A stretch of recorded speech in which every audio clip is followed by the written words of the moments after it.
राधे राधे को छोड़ो,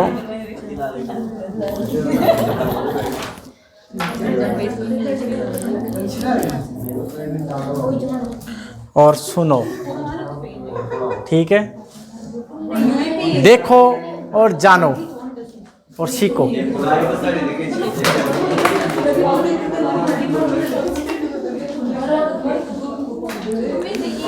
आपकी बार टेस्ट में पूरा सिलेबस है,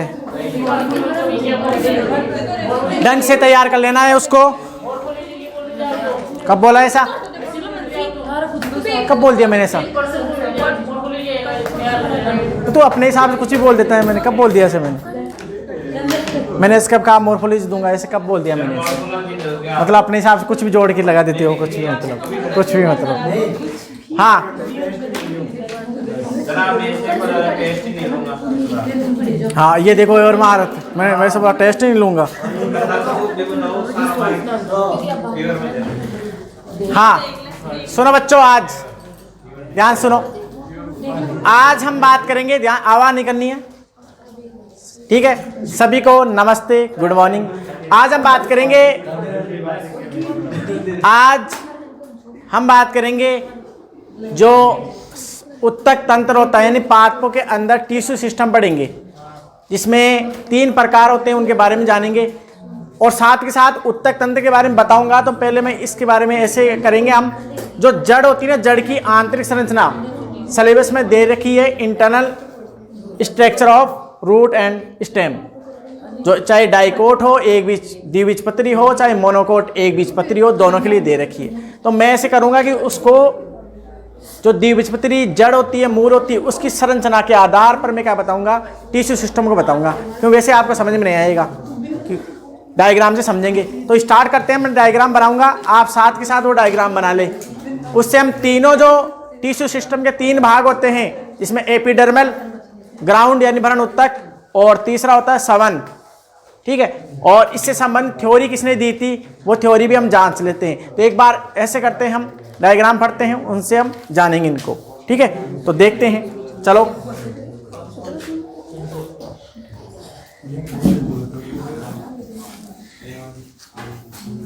इसको साफ कर देना अच्छी तरह ना।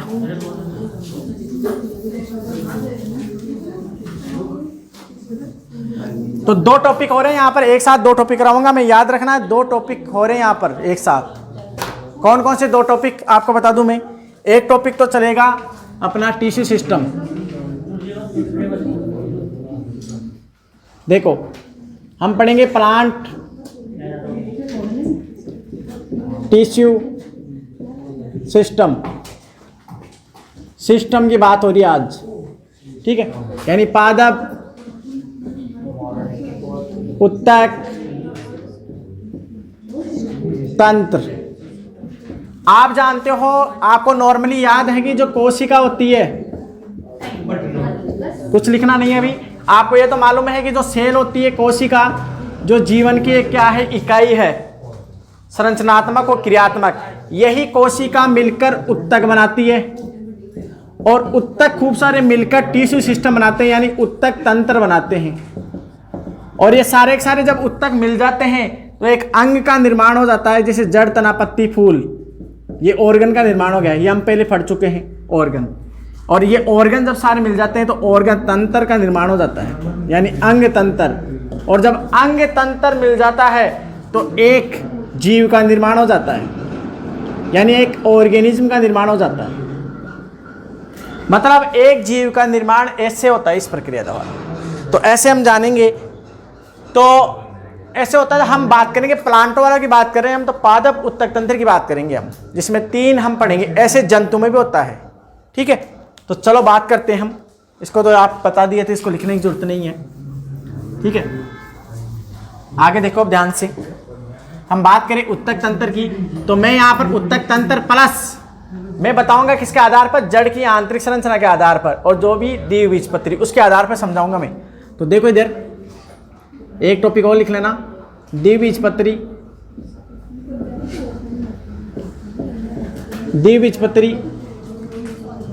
जड़ यानी मूल,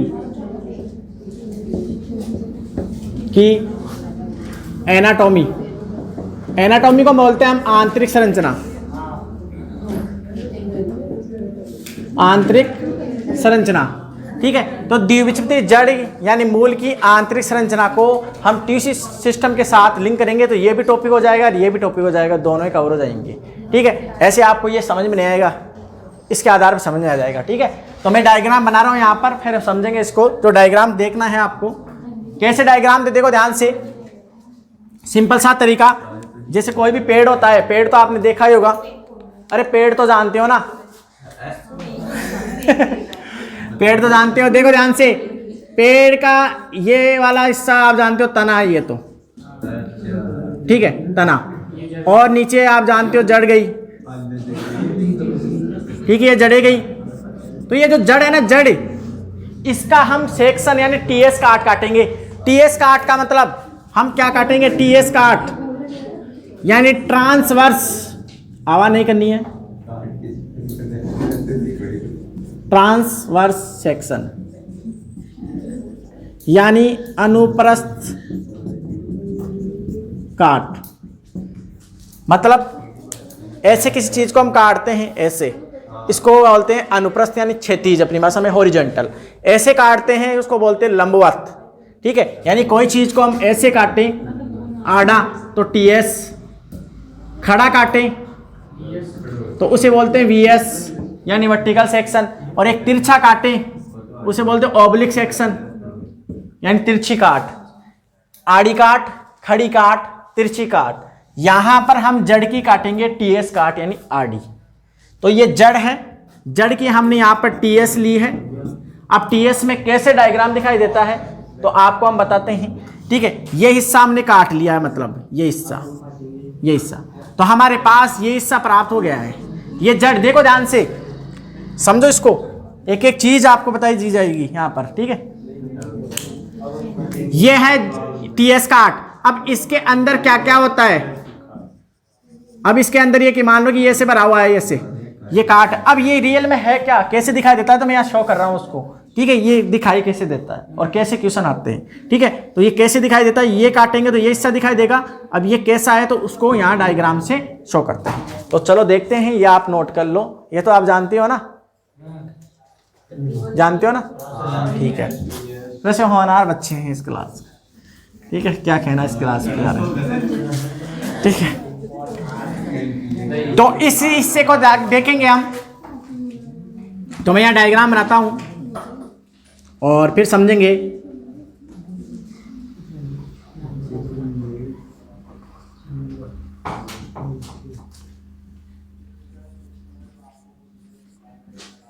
अब आप ध्यान रखना, ये एक हिस्सा, मतलब इसका एक हिस्सा हमने निकाला, ये आपको जैसे अलग से शो कर दूं मैं, ये हिस्सा, ये हिस्सा केंद्रीय भाग से ये हिस्सा हमने बाहर निकाल लिया है, समझ रहे हो ना। अरे पूरा मतलब ये संरचना है तो एक हिस्सा काट लिया है। अब उसमें कौन कौन सी कोशिकाएं होती है वो हम देखेंगे, ठीक है। तो देखो ध्यान से,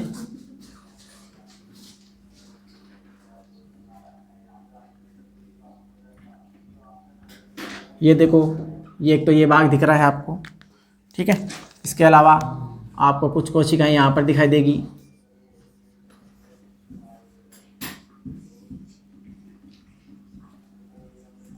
ठीक है।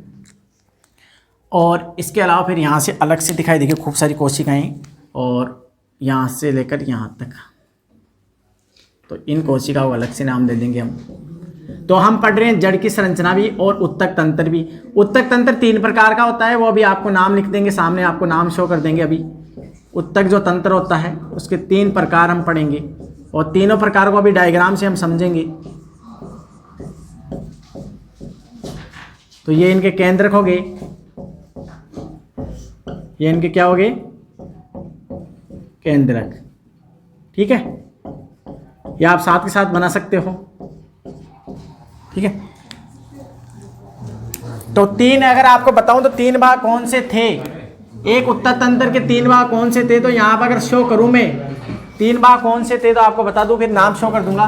3 भाग कौन से, एक भाग तो था एपिडर्मल यानी बाह्य त्वचीय उत्तक तंत्र, बाह्य त्वचीय उत्तक तंत्र। ठीक है, दूसरा भाग था भरण उत्तक तंत्र, जिसे ग्राउंड बोलते हैं। और तीसरा जिसे हम सवन बोलते हैं, सवन उत्तक तंत्र। अब ये जो तीनों उत्तक तंत्र है, इसमें कौन कौन से भाग आते हैं वो अभी यहां शो करूंगा मैं। ठीक है, यहां इसमें कौन कौन से भाग आते हैं, इसमें कौन कौन से आते हैं, इसमें कौन से, इन तीनों का समझेंगे। तो ये तीन होते हैं पादपों में उत्तक तंत्र। तीन उत्तक तंत्र है, ये तीन उत्तक तंत्र। अब देखो ध्यान से,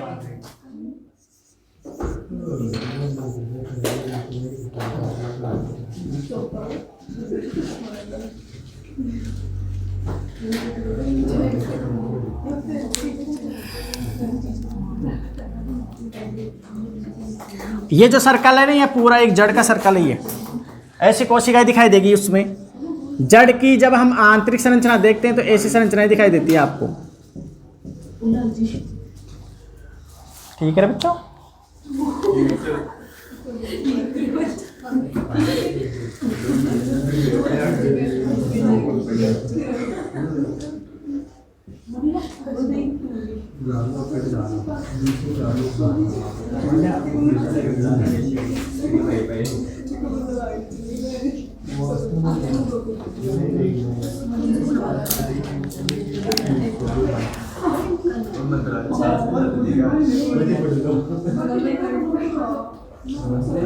आवाज नहीं करनी है, ध्यान से डायग्राम बनाएं।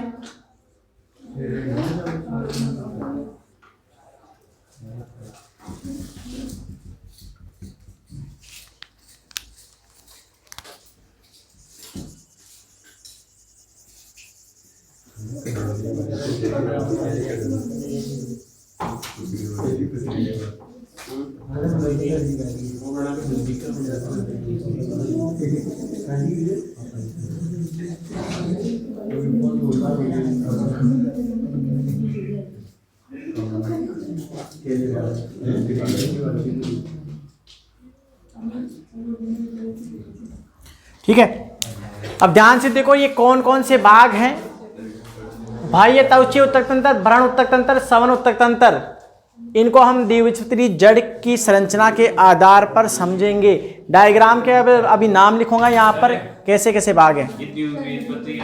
हाँ,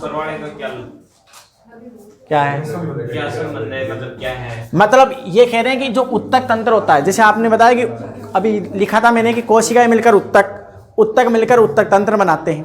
तो उत्तक तंत्र की नॉर्मली जो कौन कौन से भाग होते हैं, तीन भाग होते हैं उत्तक तंत्र के, तीन प्रकार है मतलब।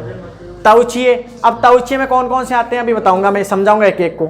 भरण में कौन सा आता है, सवन में कौन सा आता है। तो अब इनके अलग से मैं डायग्राम बनाता फिर समझाता। तो मैंने क्या करा कि जो जड़ है ना उसको अलग से पढ़ाता, तो यही उसको लिंक करके दोनों को यही समझा दूंगा। तो मतलब ये संरचना लिखी हुई है। हाँ, ये इसकी संरचना है, तो ये इसका नाम है, ये इसकी संरचना है, द्विबीजपत्री जड़ की संरचना है। द्विबीजपत्री जड़ की तो है, लेकिन हाँ, ये भाग दो उसका ये ना पाद। हाँ, अब अरे तो आप जानते हो, चाहे तना हो चाहे हो, ये सारे भाग होते हैं उनके अंदर। तो मैं जड़ के आधार पे बता दूंगा ना आपको, सिंपल सा। वैसे मैं बताता आपको तो उसके डायग्राम नहीं बनाता, तो मैं इनके डायग्राम बनाऊंगा तो इन भागों को बता दूंगा कहाँ कहाँ होते हैं, कौन कौन से भाग होते हैं। ठीक है,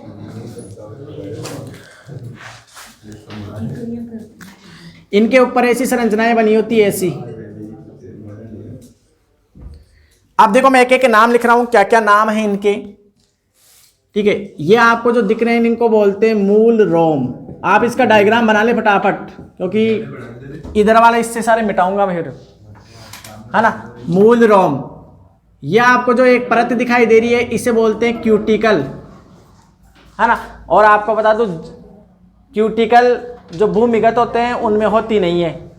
अगर क्यूटिकल की बात करें तो भूमिगत नहीं होती है, तो इसमें नहीं लिखेंगे हम क्यूटिकल को। तो यही कोशिका होती है बाह्य यानी एपिडर्मिस,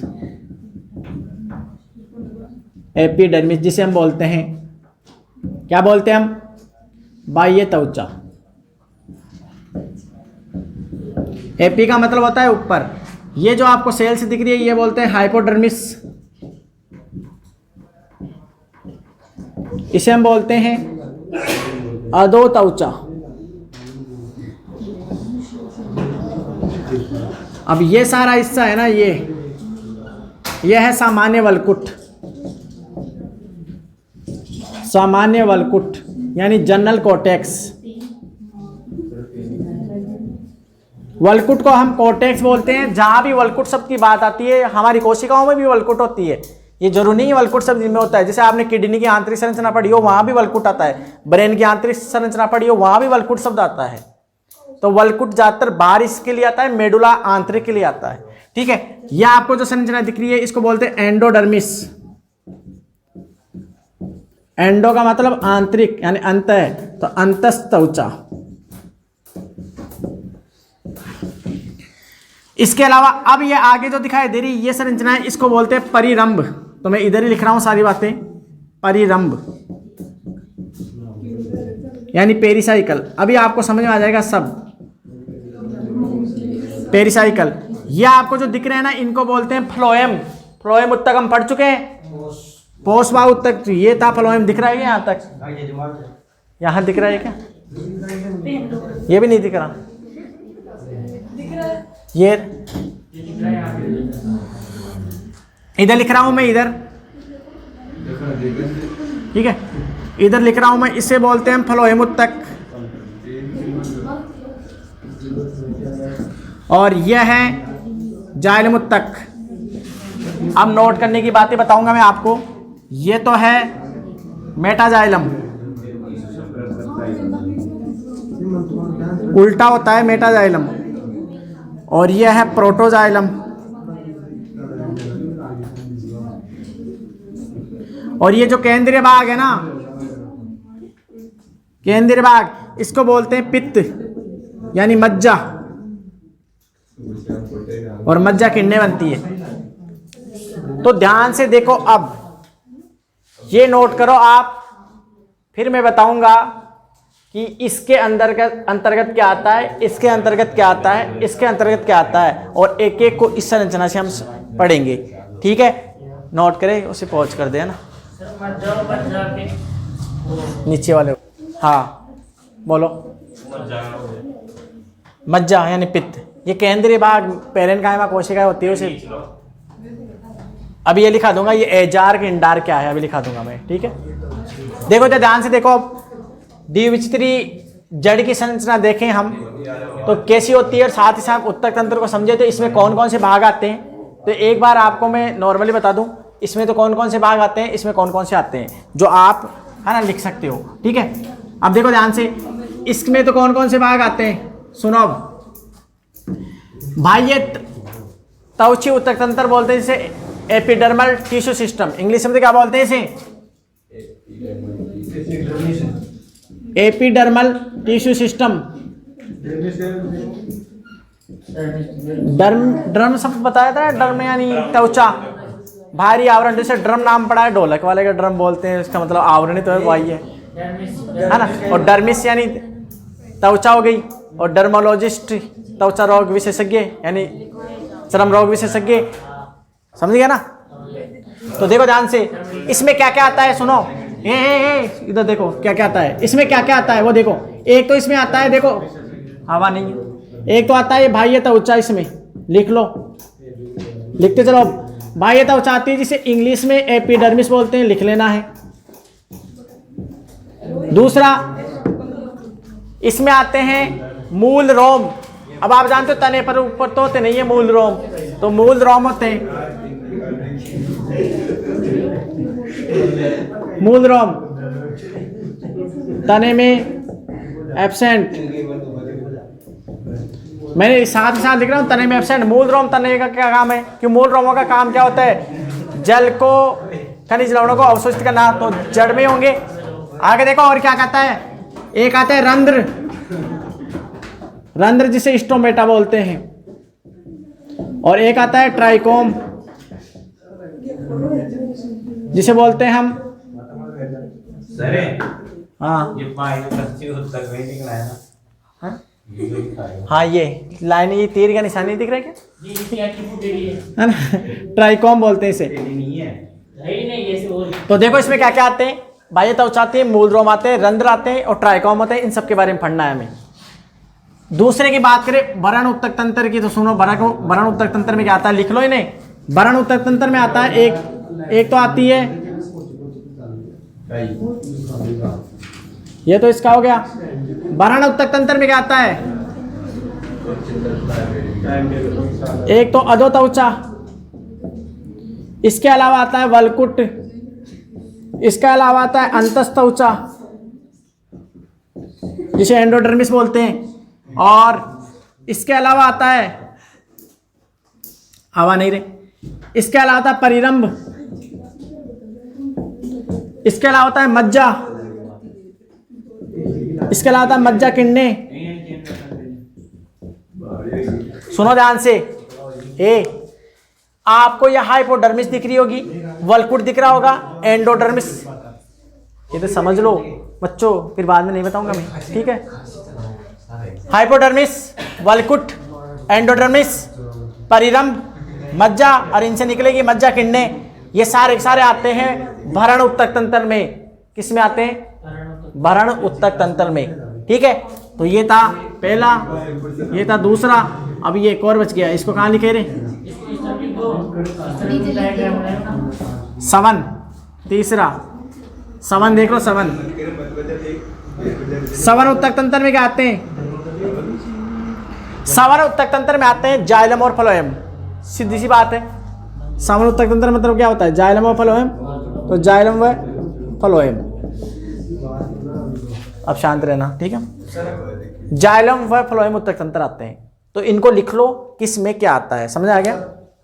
तो ये आते 3 भाग इसमें। अब इन सबको पढ़ना है हमें, इन सबको पढ़ना है, ठीक है। रंध्र बताएंगे, पत्तियों के ऊपर पाए जाते हैं जो गैसों का आदान प्रदान। इस प्रकार से पेड़ पौधे की नाक है, वो जैसे अपने होती है ना नाक, तो आदान प्रदान होता ना ऑक्सीजन का और CO2 का, तो ऐसे ही उनके होते हैं पत्तियों के ऊपर रंध्र। हाँ, दिन में रात में दोनों में खुलते हैं, बंद होते हैं, वो अलग अलग है, ठीक है। वो बता दूंगा सारे में। इधर देखो आप, मरुस्थलीय पौधों में उल्टा होता है, रात को खुलते हैं, दिन में बंद रहते हैं, क्योंकि जल की हानि नहीं हो, ठीक है। आगे देखो, इसको लिखो आप, ठीक है। इन्हें लिख लो, ये डायग्राम बना लो।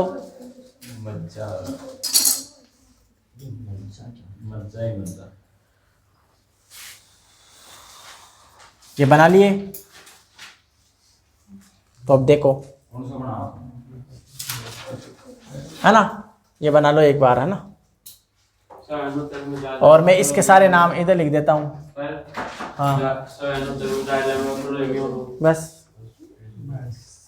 वेस्कुलर बंडल इंग्लिश में, है ना, सिंपल सा तरीका ना, वेस्कुलर बंडल। सवन यानी परिवहन का काम करते हैं, ये सिंपल सी तरीका है, ठीक है। अब इनके एको को पढ़ेंगे, एक के बारे में लिखाऊंगा मैं, एक के बारे में समझाऊंगा, ठीक है। तो मैं इसको मिटा दोगे इस हिस्से को, फिर बाहर कहीं लिखा है वो यार तो कहाँ रहता है क्लास में, तो सब टिक कहीं लिखा उसने कोई समझ में ना, अब आगे पॉइंट डलवा दिया, फिर दोबारा पॉइंट डाल देंगे अलग अलग सारा, साइड में लिख ले, ठीक है। हाँ, साइड में लिख लिया अगर, क्लास में भी रहता है कि नहीं रहता है, तो और क्या मतलब, जब बता दिए एक के बारे में, तीनों के बारे में। अब देखो इधर सुनो, एक के बारे में पढ़ेंगे हम, तो इस हिस्से को मिटा देते हैं हम। अब चलते हैं आगे।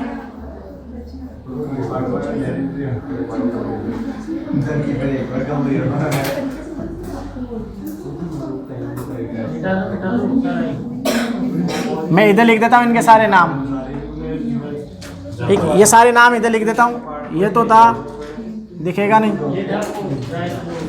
हाँ सुनो सुनो, यहाँ लिख रहा हूँ मैं, ठीक है।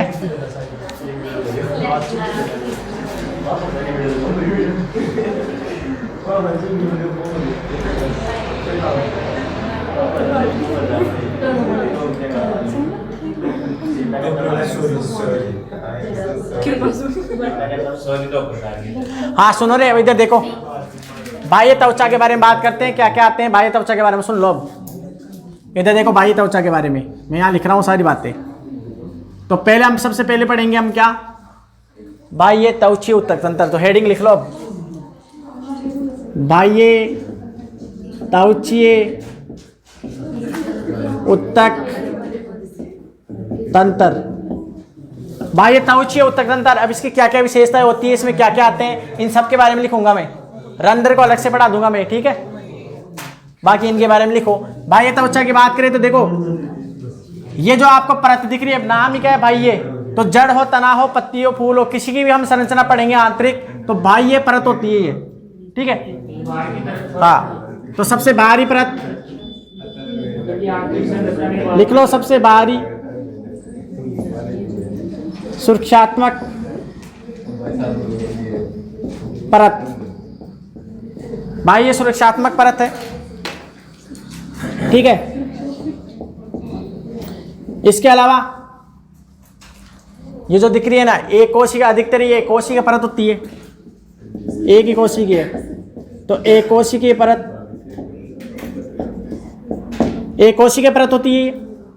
इसके अलावा हम बताएं आपको, बाह्य त्वचा का अगर निर्माण करें, यानी बाह्य त्वचीय उत्तक तंत्र का निर्माण की बात करें ना हम, बाह्य त्वचीय उत्तक तंत्र, यहाँ तो उत्तक तंत्र लिखा ना, ठीक है। तो ये तो इसका बारे में हो गया। एक कोशिकीय एक परत होती है, यहाँ बाह्य त्वचा लिख लेना ना, एक एक के बारे में लिखेंगे, ठीक है। अब इसके अलावा बाह्य एक सुरक्षात्मक आवरण की है, ये क्या करती है, क्यूटिकल की निर्माण करती है। तो क्यूटिकल का निर्माण इससे होता है। तो क्यूटिकल को हम बोलते हैं उपत्वचा, उपत्वचा का निर्माण करती है। अरे लिख लो, मैं मिटा दूंगा इनको। क्यूटिकल यानी उपत्वचा का निर्माण करती है। तो आप जानते हो जड़ के अंदर ये एक परत होती है ना ऊपर, ये जड़ के अंदर तो होती नहीं है।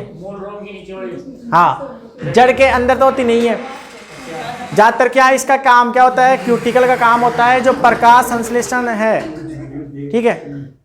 वो तो ही मतलब वाष्पोत्सर्जन जो होता है, संश्लेषण क्या, वाष्पोत्सर्जन जो होता है उसमें जल की हानि को कम करने के लिए रूपांतरित होती है। एक मोमी सा आवरण रह जाता है, पत्तियों में देखा हो चिकनी होती है आपने, पत्तियां ऊपरी सतह ज्यादा चिकनी होती है, निचली कम होती है, ठीक है। वो क्यूटिकल की वजह से होती है, ठीक है।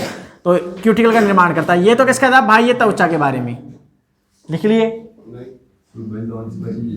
लिख लो तो इसको फटाफट लिखो।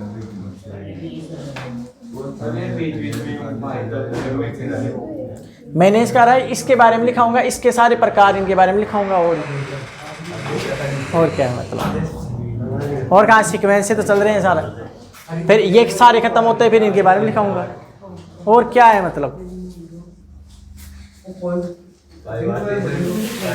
बाह्य त्वचीय उत्तक तंत्र, उसमें पहला प्रकार बाह्य त्वचा का, तो ये रही बाह्य त्वचा। मूलद्रोम लिखाऊंगा, रंध्र लिखाऊंगा, ट्राइकोम लिखाऊंगा, बस। फिर ये पहला खत्म, फिर भरण उत्तक के बारे में सारे लिखाऊंगा, फिर ये खत्म। फिर सवन उत्तक, जाइलम फ्लोएम तो दिखाई दिया मैंने जाइलम फ्लोएम के बारे में, तो उसमें ज़्यादा नहीं लिखाएंगे, ठीक है। ठीक है, तो उधर क्या करना है दिखाकर, ठीक है। इधर देखो, लिख लिया ना।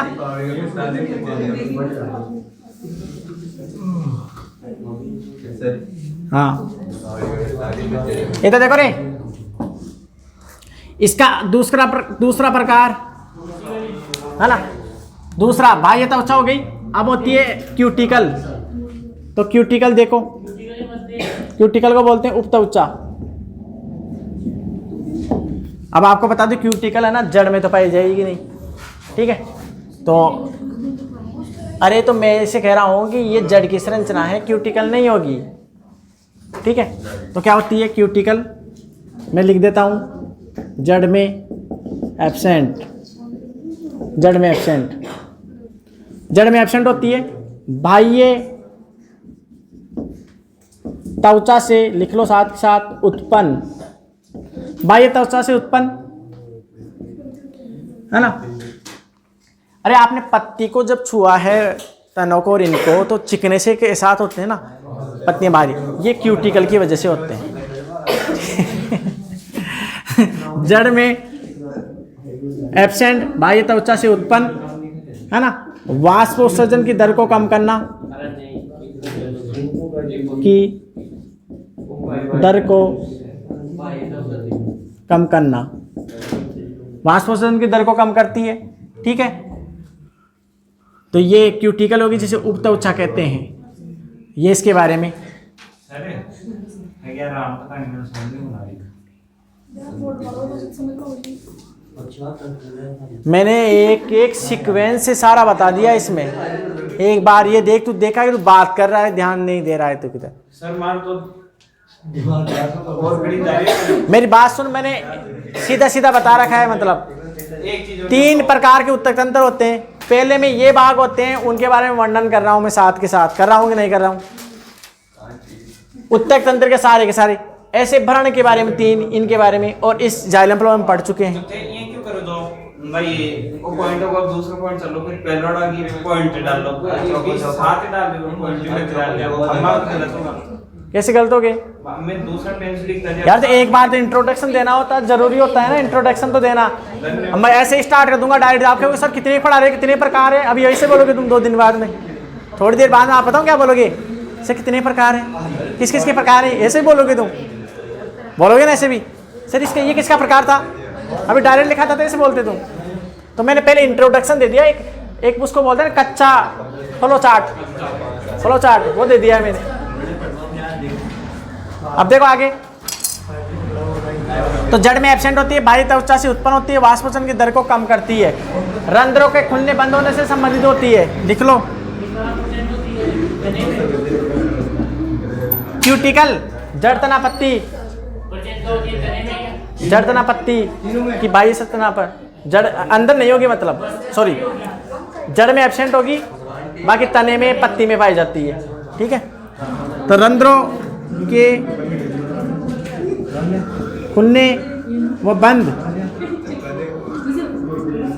होने से संबंधित। ठीक है, लिख लो रे, लिखो इसको फटाफट लिखो।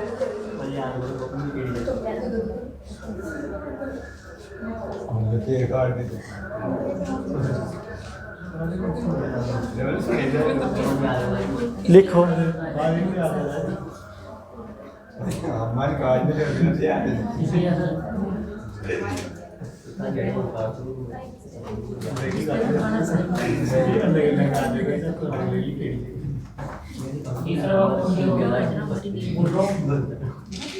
है ना? अब मूल रोम तो आप जानते हो, लिख लिए क्या?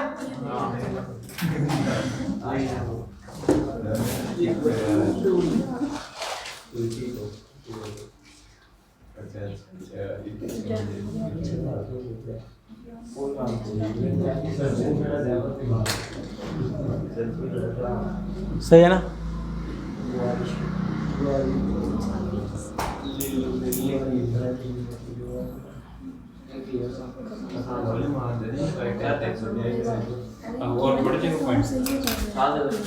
अभी यही चल रहा है, ऊपर लिख रखा है ना बाह्य त्वचा उत्तक तंत्र, बस यही चल रहा है। जब दूसरा आएगा तो मैं चेंज कर दूंगा इसको, देखते रहना इधर। ठीक है, अब देखो ध्यान से। अब है तीसरा, इसका तीसरा बाह्य तीसरा। ठीक है, इसमें आता है मूल रोम, और मूल रोम हम पढ़ चुके हैं। मूल रोम को बोलते हैं रूट हेयर, है ना? इसका काम क्या होता है रे? जल व खनिज लवणों को अवशोषित करके जाइलम फ्लोएम उत्तक को पहुंचाना। तो देख लो आप, मूल रोम से वो जल और खनिज लवण आएगा ना। सुन लो, यहाँ से पूछ रहे थे ना एक बार, जल कैसे आएगा? यहाँ से ये मूल रोम है, ये मूल रोम जल को अवशोषित करेंगे तो जल आगे जाते हुए यहाँ पर आ जाएगा जाइलम फ्लोएम के पास, यानी मेन तो होता है जाइलम के पास। अभी ऐसे बाहर से आएगा, देखो समझ रहा है आपको? तो हाँ, नहीं फ्लोएम तो करता ही नहीं है प्रोसेस। ठीक है, जाइलम ही करता है। तो क्या करता है? बाह्य त्वचा पर उपस्थित, बाह्य त्वचा की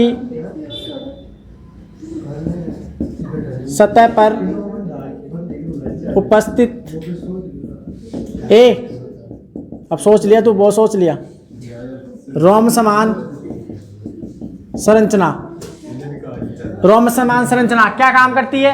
जल व खनिज लवणों को अवशोषित कार्य क्या है इसका? जल व खनिज लवणों को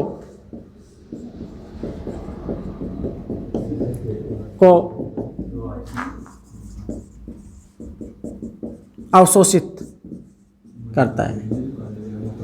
ठीक है, जल व खनिज लवणों को अवशोषित करता है, इसका काम होता है।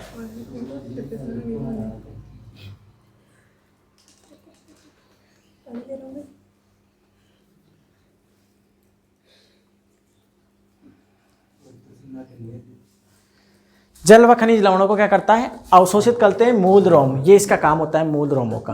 ठीक है, ये भी किस में आते हैं? बाह्य त्वचीय उत्तक तंत्र में। ठीक है, तो ये बाह्य त्वचीय, मूल रोम, रंध्र। रंध्र को मैं अलग से अभी एक अलग से पढ़ा दूंगा। ठीक है, रंध्र को नहीं, अभी आपको बता देता हूँ। हाँ, अभी बता दूंगा, रंध्र भी बता दूंगा। हाँ, स्टोमेटा है ना, और ट्राइकोम। अभी देखो आप, तो अभी देखो सब, अभी पढ़ो। इन्हें अलग बताओ ना। नहीं, अभी बताऊंगा उसको भी। लिखो तुम तो, अभी लिखो। हाँ, अभी लिखो तुम तो। नहीं अलग बता दीजिए। नहीं, तुम फिर कंफ्यूज हो जाएगा। अभी बताऊंगा मैं, फिर कंफ्यूज हो जाएगा तो। इसे लिख लिया ना मूल रोम को?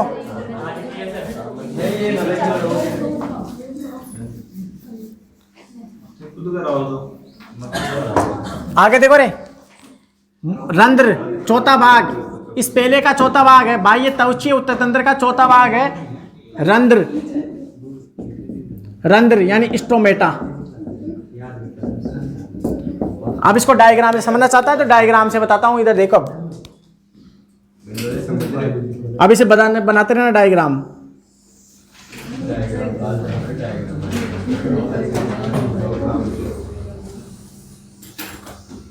यह तो है द्विबीजपत्री में, इसमें बना रहा हूं द्विबीजपत्री में। ठीक है,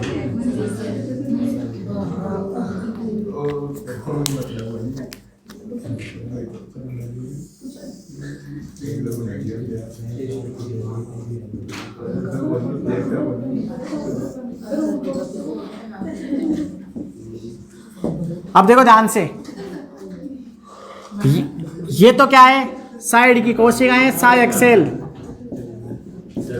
साइक्सेल है ये। आपको जो कोशिकाएं दिख रही है इनको बोलते हैं दवार कोशिकाएं, इंग्लिश में बोलते हैं guard cell, GUARD, guard cell यानी दवार कोशिकाएं। और ये बीच में जो छिद्र रह गया, इस छिद्र को ही बोलते हैं रंध्र। दिख रहा है ना यहाँ पर,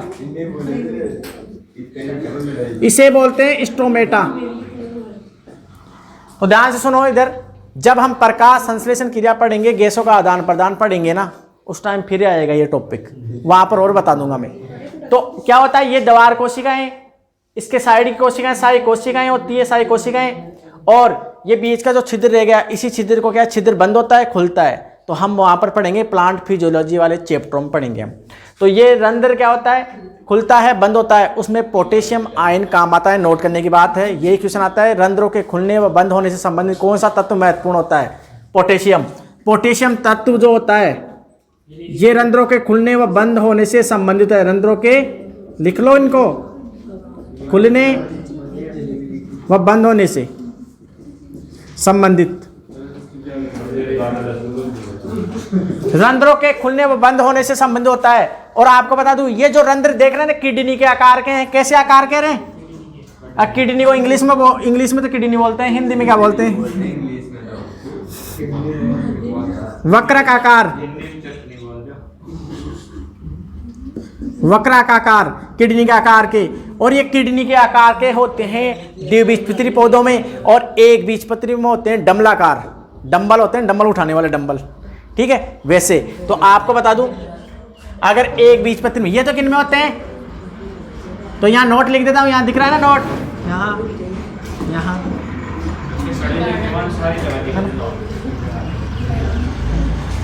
मैं नोट लिखूंगा कुछ, इसको नोट करो, है ना? अरे यार, समस्या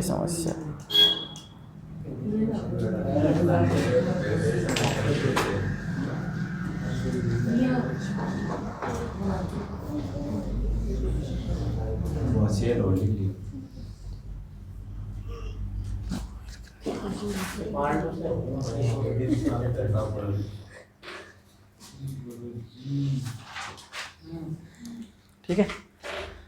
तो मैंने क्या बोला कि दो द्विबीजपत्री होते हैं ना पौधे, उनमें रंध्र होते हैं कैसे, किडनी के आकार के। कैसे होते हैं रे, ये भी पूछ लेता है एग्जाम में, किडनी के आकार है, वक्रक आकार के, ठीक है, ये किडनी के आकार के। और एक बीजपत्री में अगर बात करें ना तो ऐसे होते हैं एक बीजपत्री में। एक बीजपत्री में रंध्र, एक बीजपत्री में रंध्र होते हैं ऐसे, डंबल होते हैं, डंबल,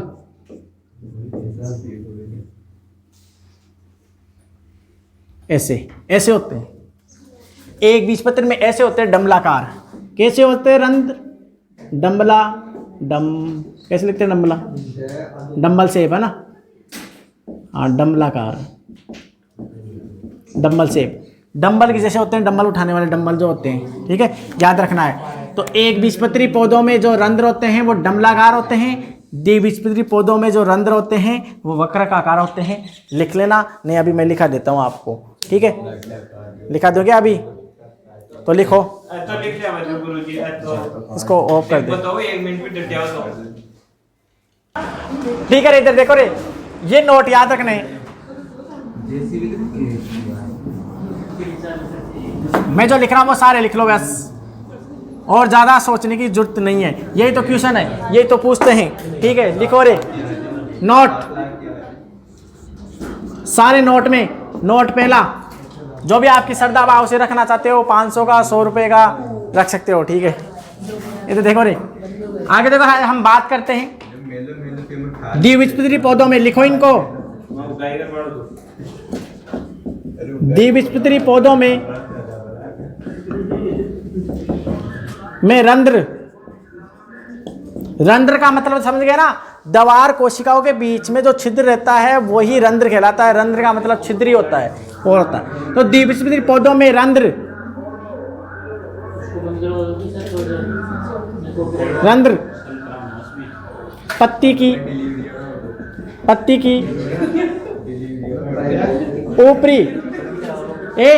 ऊपरी सतह पर, लिख लो इनको साथ के साथ, ऊपरी सतह पर कम, जबकि निचली सतह पर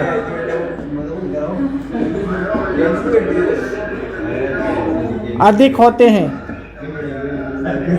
सुनो ध्यान से, द्विबीजपत्री पौधों में रंध्र पत्ती की ऊपरी सतह पर कम जबकि निचली सतह पर अधिक होते हैं। और आप जानते हो रंध्र तो पत्ती के ऊपर ही होते हैं, ठीक है, तो पत्ती पर उपस्थित होते हैं। लिख लिए दूसरा नोट, हाँ, जबकि एक बीजपत्री में दोनों सतह पर समान होते हैं, जबकि हाँ, हाँ नोट पहला, नोट सेकंड, एक बीजपत्री, हर्ष अब आवाज नहीं आनी चाहिए, लास्ट बार, ठीक है। जबकि एक बीजपत्री पत्ती में रंध्र ऊपरी व निचली दोनों सतह पर समान होते हैं, लिख लिए, समान होते हैं। जबकि एक बीजपत्री पत्ती में, एक बीजपत्री जो पत्ती होती है उस चाहे ऊपरी सतह हो चाहे निचली सतह हो, दोनों ही सतह पर रंध्र समान रूप से वितरित रहते हैं। जबकि द्विबीजपत्री पौधों में क्या होता है, ऊपरी सतह पर कम, क्योंकि प्रकाश संश्लेषण क्रिया होती है, उसके दौरान आप जानते हो जल की हानि भी क्या होती है, इनके द्वारा क्या जल भी बाहर निकलता है, ठीक है, तो जल की हानि भी क्या हो सकती है, ज़्यादा हो सकती है। इसलिए क्या होता है, रंध्र क्या होता है, निचली सतह पर ज़्यादा होते हैं द्विबीजपत्री पौधों में, और एक बीजपत्री में समान होते हैं, ठीक है। ये तो हुआ। इसके अलावा जल की सतह पर जो पेड़ पौधे होते हैं उनकी ऊपरी सतह पर ही रंध्र होते हैं, निचली सतह पर नहीं होते, तो उसे भी लिखिए आप।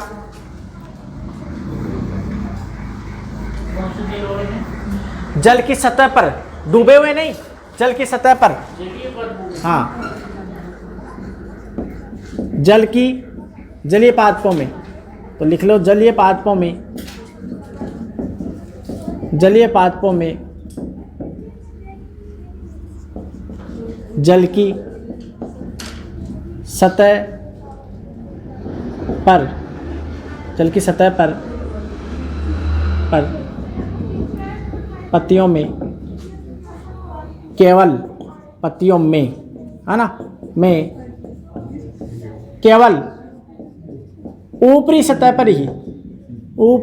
पर ही रंध्र पाए जाते हैं। समझ में आएगा? याद रखना है, ऊपरी सतह पर होते हैं, पर जल के अंदर डूबे हुए हैं तो उनमें रंध्र होते ही नहीं है, काम ही नहीं है, उसको जरूरत ही नहीं है उसको। वहां पर जल के अंदर डूबा हुआ तो लिख लो उसको भी। चौथा नोट, जल निमग्न। निमग्न का मतलब जानते हो ना, जल में डूबा हुआ।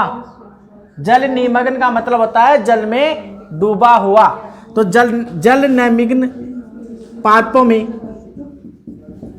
पादपों में रंध्र अनुपस्थित होते हैं, यानी एब्सेंट होते हैं, अनुपस्थित होते हैं, अनुपस्थित होते हैं। लिख लो, लिख लिए क्या?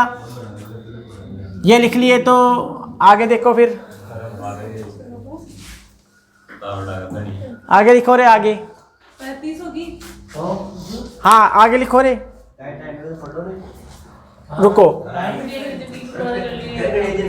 ध्यान से देखो इधर। ये अभी यही हुआ है, ये तो बाकी रह गए, ठीक है, इन्हें भी कंप्लीट कराऊंगा। इधर देखते रहो तुम तो बस।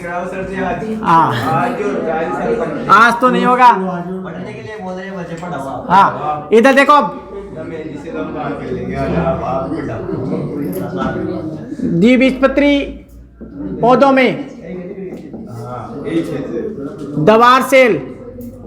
दवार सेल कैसी होती है?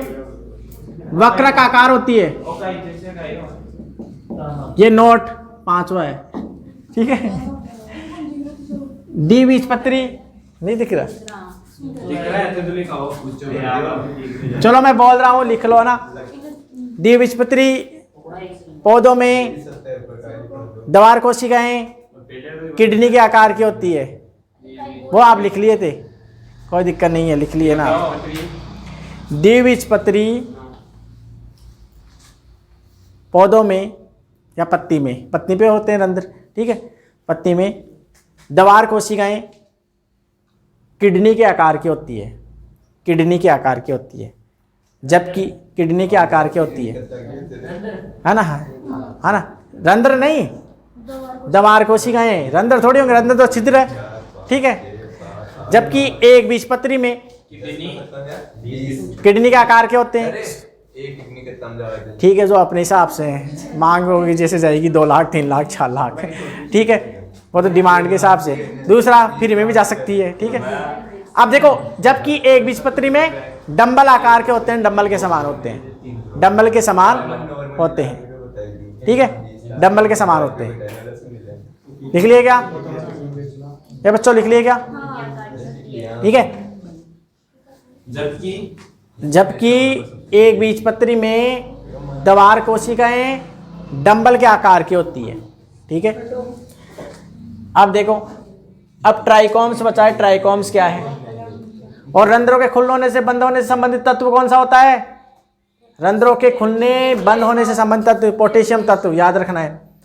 ट्राइकोम्स क्या है? तो देखो भाई, ये त्वचा भी क्या है? रोम के समान संरचनाएं पाई जाती है, जिन्हें हम क्या बोलते हैं? ट्राइकोम्स कहते हैं, ठीक है। ये ज्यादातर तनों पर इन पर मिल जाती है, तनों पर मिलती है ऐसी संरचनाएं, ठीक है, तनों पर पाई जाती है। तो लिख लो इसे भी। ये लिख लिया था क्या? अरे बोलना।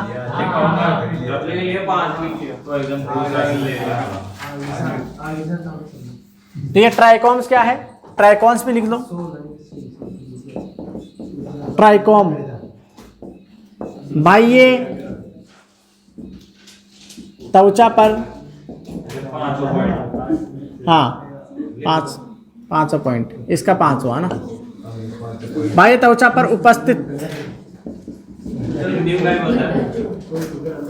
हिंदी में मतलब मूल्य त्वचा से नाम था, मतलब जो भी है ना। नहीं मूल्य त्वचा नहीं, मूल्य त्वचा मत लिखना। ट्राइकोम से याद है मुझे, अब देख लो, ट्राइकोम ही है, ठीक है। तो बाह्य त्वचा पर उपस्थित है ना रोम समान संरचनाएं, रोम समान संरचनाएं, रोम समान संरचनाएं होती है। और इनका काम लिख लो, इनका काम क्या होता है ये बता दूं। ये खासकर किस पर होती है रे? तने पर, तने पर होती है। किस पर होती है? तने पर होती है, ज्यादातर तने पर भी पाई जाती है, ठीक है, तने पर भी होती है और पत्ती पर भी हो सकती है। इनका काम होता है जल की हानि को कम करना। इसका कार्य लिख लो, कार्य पूछ सकता है, जल की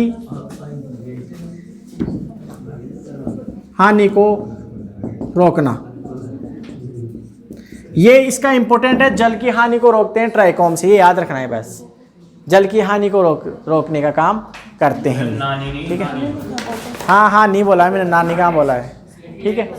तो बाह्य त्वचा पर उपस्थित रोम समान संरचनाएं तने पर होती है, खासकर रूप से जल की हानि को रोकते हैं ये, ठीक है। तो ये था किसके बारे में? बाह्य त्वची उत्तक तंत्र बारे में, भरण उत्तक तंत्र के बारे में बचाया वैसे कैसे। अब इसको ऑफ कर दो, है ना।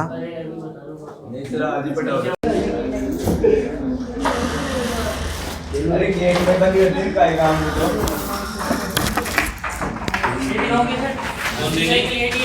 अरे नहीं रे यार, रहने दे तो।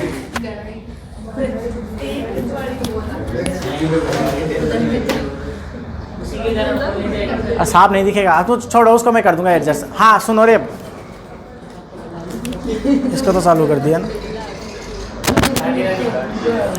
राधे राधे नहीं, आगे से चलेगा वहीं से, राधे राधे। इसको तो जोड़ूंगा दोनों को। हाँ इधर देखो सारे बच्चे, कल हमने क्या करा था? पादप उत्तक तंत्र। हम पढ़ रहे हैं पादप उत्तक तंत्र और हमने बाह्य त्वची उत्तक तंत्र पढ़ लिया था। आज हम बात करेंगे भरण उत्तक तंत्र और स्तवन उत्तक तंत्र, ठीक है। इनके बारे में बात करेंगे। जैसे जड़ होती है, जड़ की हमने टीएस काटी है और इसका ये सारी संरचना आपके सामने, ठीक है। अब हम बात करेंगे कि ये कौन कौन से भाग होते हैं इसके अंतर्गत। तो आपको बता दें, मूल रोम, बाह्य त्वचा और ट्राइकोम, उपत्वचा, ये तो क्या होते हैं? बाह्य त्वचीय उत्तक तंत्र के अंतर्गत आते हैं। और आपको बता दें, मूल रोम आप जानते हो किस में? तने में होंगे नहीं, तो तने में एब्सेंट होते हैं, आप लिख लेना। मूल रोम जो होते हैं तने में एब्सेंट होते हैं, तो ये आप लिख सकते हो। जो मूल रोम होते हैं ना, मूल रोम, मूल रोम, मूल, अरे तने में क्या होंगे? तना थोड़ी करेगा जल को, खनिज लवणों को अवशोषण का काम। तो तने में तो आप लिख सकते हो, तने में मूल रोम एब्सेंट होते हैं। नहीं, वर्ण में नहीं, अलग से लिख लो कहीं। तने में मूल रोम एब्सेंट होते हैं, वो आप जानते ही हो, ठीक है। इसके अलावा उपत्वचा, उपत्वचा भी ज्यादातर तो वो तो पाई जाती है, पर उपत्वचा ज्यादातर पत्तियों पर होती है, तने पर इन पर नहीं होती है, ठीक है। बाह्य त्वचा तो सब में आएगी, पर उपत्वचा केवल पत्ती पर ही होती है। तभी तो क्या करती है? वाष्पोत्सर्जन की दर को कम करती है, पर कई तनों पर भी हो सकती है। जैसे बाह्य प्रकाश संश्लेषण जो करते हैं, तने रूपांतरित हो जाते हैं, उनमें भी हो सकती है, ठीक है। तो ये तो बेसिक थी। आज हम बात करते हैं भरण उत्तक तंत्र। नाम ही क्या है? ग्राउंड टिश्यू सिस्टम, यानी ये क्या काम करेगा? भरने का काम करेगा। देखो डायग्राम में समझो, हाइपोडर्मिस है, वलकुट वाला भाग है, ये एंडोडर्मिस है, और परिरम है, ये मज्जा है, और ये मज्जा किरणें। और आपको बता दूं, जड़ जो होती है ना, जड़, उसके अंदर मज्जा किरणें नहीं होती है। जड़ के अंदर क्या नहीं होती है? मज्जा किरणें, यानी मज्जा किरणें जड़ में एब्सेंट होती है, इसलिए मैंने यहाँ शो नहीं करी है। मज्जा किरणें जड़ में, इन्हें मेडुलरी रेज बोलते हैं इंग्लिश में, मेडुलरी, हाँ मज्जा ही मज्जा, ठीक है। जड़ में मज्जा किरणें जड़ में एब्सेंट होती है, याद रखना है। मज्जा किरणें जड़ में नहीं पाई, इसलिए मैंने शो नहीं करी, ऐसे ऐसे लिखाई जाएगी ऐसे, ठीक है। और यहाँ पर जो हमने लिखा है वो भी पढ़ा देंगे आपको। अब बात करते हैं, एक एक को समझते हैं और साथ ही साथ चर्चा करते हैं। तो देखो पहले समझ लेते हैं, फिर लिख लेना आप। मैं लिखूँ जब साथ में लिख लेना, पहले समझ लो, मैं समझा रहा हूँ, ठीक है। फिर लिखूँ जब साथ साथ लिख लेना। देखो समझो, इसमें हम पढ़ेंगे, समझो पहले ऐसे बताओ इसमें लिखना है। अब हम लिखेंगे, कॉपी के अंदर लिखना है, अपने नोटबुक के अंदर लिखना है, भरण उत्तक तंत्र लिखना है, ठीक है। तो भरण उत्तक तंत्र की बात करेंगे, इसमें कौन कौन से भाग आते हैं? अधोत्वचा आती है, हाइपोडर्मिस, वल्कुट, एंडोडर्मिस, परिरम, मज्जा और मज्जा किरणा आती है, ठीक है, जो जड़ में एब्सेंट होती है। अब देखो अधोत्वचा की बात करें, देखो नोट करने की बात क्या है, हाइपोडर्मिस क्या होती है? हाइपो का मतलब होता है नीचे, हाइपो का मतलब क्या होता है बच्चों? जहां भी शब्द लिखा हो हाइपो, इसका मतलब होता है नीचे, हाइपो का मतलब नीचे, और जहां पर लिखा हो एपी, इसका मतलब ऊपर, इसलिए यहां पर लिखा है एपिडर्मिस, यानी एपी यानी ऊपर, हाइपो यानी नीचे। तो मतलब बाह्य त्वचा के नीचे स्थित होती है, इसलिए इसका नाम पड़ा था हाइपोडर्मिस, यानी अधो त्वचा, और डर्मिस शब्द आप जानते हो त्वचा के लिए आता है। अब आपको बता दूं, ये जो अधो त्वचा होती है कौन सी कोशिकाएं होती है? सरल उत्तक से आपको ध्यान तो ही कि सरल उत्तक की जो होते हैं वही तो कन्वर्ट होते हैं, ठीक है, वही तो कन्वर्ट होते हैं आगे। तो ये जो हाइपोडर्मस होती है वो स्थूल कोण उत्तक यानी कोलेन कायमा। सरल उत्तक के 3 प्रकार पढ़े थे, एक तो पढ़े थे मृदु उत्तक, एक पढ़े थे स्थूल कोण उत्तक, और एक पढ़े थे दृढ़ उत्तक। तो ये कोशिकाएं अधिकतर होती है स्थूल कोण उत्तक या दृढ़ उत्तक, मतलब मृदु उत्तक नहीं होती है। इसके अलावा ये जितने भी बची अब वल्कुट, एंडोडर्मिस, परिरम, मज्जा, मज्जा के ने, ये होती है मृदु उत्तक कोशिकाएं, और मृदु उत्तक कोशिकाएं जीवित कोशिकाएं होती है। तो हाइपोडर्मिस के बारे में बात करें तो क्या क्या है लिख लो आप साथ के साथ, ठीक है। तो इसमें कौन कौन से आएंगे? एक तो आएगी हाइपोडर्मिस, नहीं ये लिखूंगा मैं, ये हाइपोडर्मिस, इसको बोलते हैं अधो त्वचा, अधो त्वचा, अधो यानी नीचे क्या होती है, और परजीवी और जलीय पौधों में अधो त्वचा नहीं पाई जाती, ये भी सुन लेना। तो मैं नोट में लिख देता हूं, परजीवी, परजीवी जो पादप होते हैं ना, परजीवी व जल निमग्न पौधों में, साथ के साथ अब लिख लो, जब मैं बोलूं लिख लिया करो। परजीवी व जल निमग्न पौधों में अनुपस्थित होती है, अनुपस्थित होती है मतलब नहीं पाई जाती। नोट करने की बात है, ये होती क्या है अक्सर? तो ये होती है बाह्य त्वचा के नीचे स्थित, बाह्य त्वचा के नीचे स्थित होती है। बाह्य त्वचा के क्या होती है? नीचे स्थित होती है। और कौन से उत्तक होते हैं? स्थूल कोण उत्तक यानी कोलेन कायमा या स्क्लेरेन कायमा। तो ये कोशिकाएं, ये परत कोलेन कायमा जिसको बोलते हैं हम हिंदी में स्थूल कोण उत्तक या दृढ़ उत्तक से मिलकर बनी होती है, बनी होती है। ये लिखना है, वैसे इसमें और कुछ नहीं लिखना है। इसको लिख लो आप। हाइपोडर्मिस क्या होती है? परजीवी जल निमग्न पौधों में नहीं पाई जाती है, बाह्य त्वचा के नीचे स्थित है। डायग्राम में जैसे दिख रहा है बाह्य त्वचा के नीचे स्थित है, इसे अधो त्वचा बोलते हैं। ये स्थूल कोण उत्तक या दृढ़ उत्तक जो सरल उत्तक के प्रकार होते हैं, इनसे मिलकर बनी होती है। अब ये कंप्लीट। अब हम वल्कुट पढ़ेंगे, वल्कुट की कोशिका। अब वल्कुट, तो इसको लिखो। हाँ, नहीं तो चलने दें।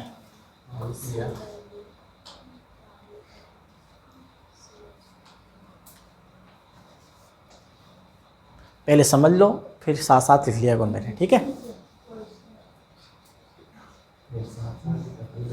अब क्वेश्चन कहाँ से आए थे मैं बताऊंगा, क्वेश्चन कहाँ से आए थे, ठीक है। जो कल नोट लिखाए थे वो क्वेश्चन इंपॉर्टेंट, अभी और बताऊंगा कहाँ से क्वेश्चन आते हैं।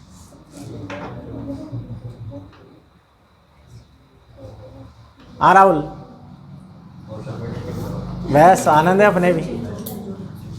आप बताओ, आपके हाल चाल क्या है? हैं? क्या हो गया? धक्के खा रहे हो क्या? तो गाड़ी ऐसे तो आगे जाती है धक्के खा खा के। तो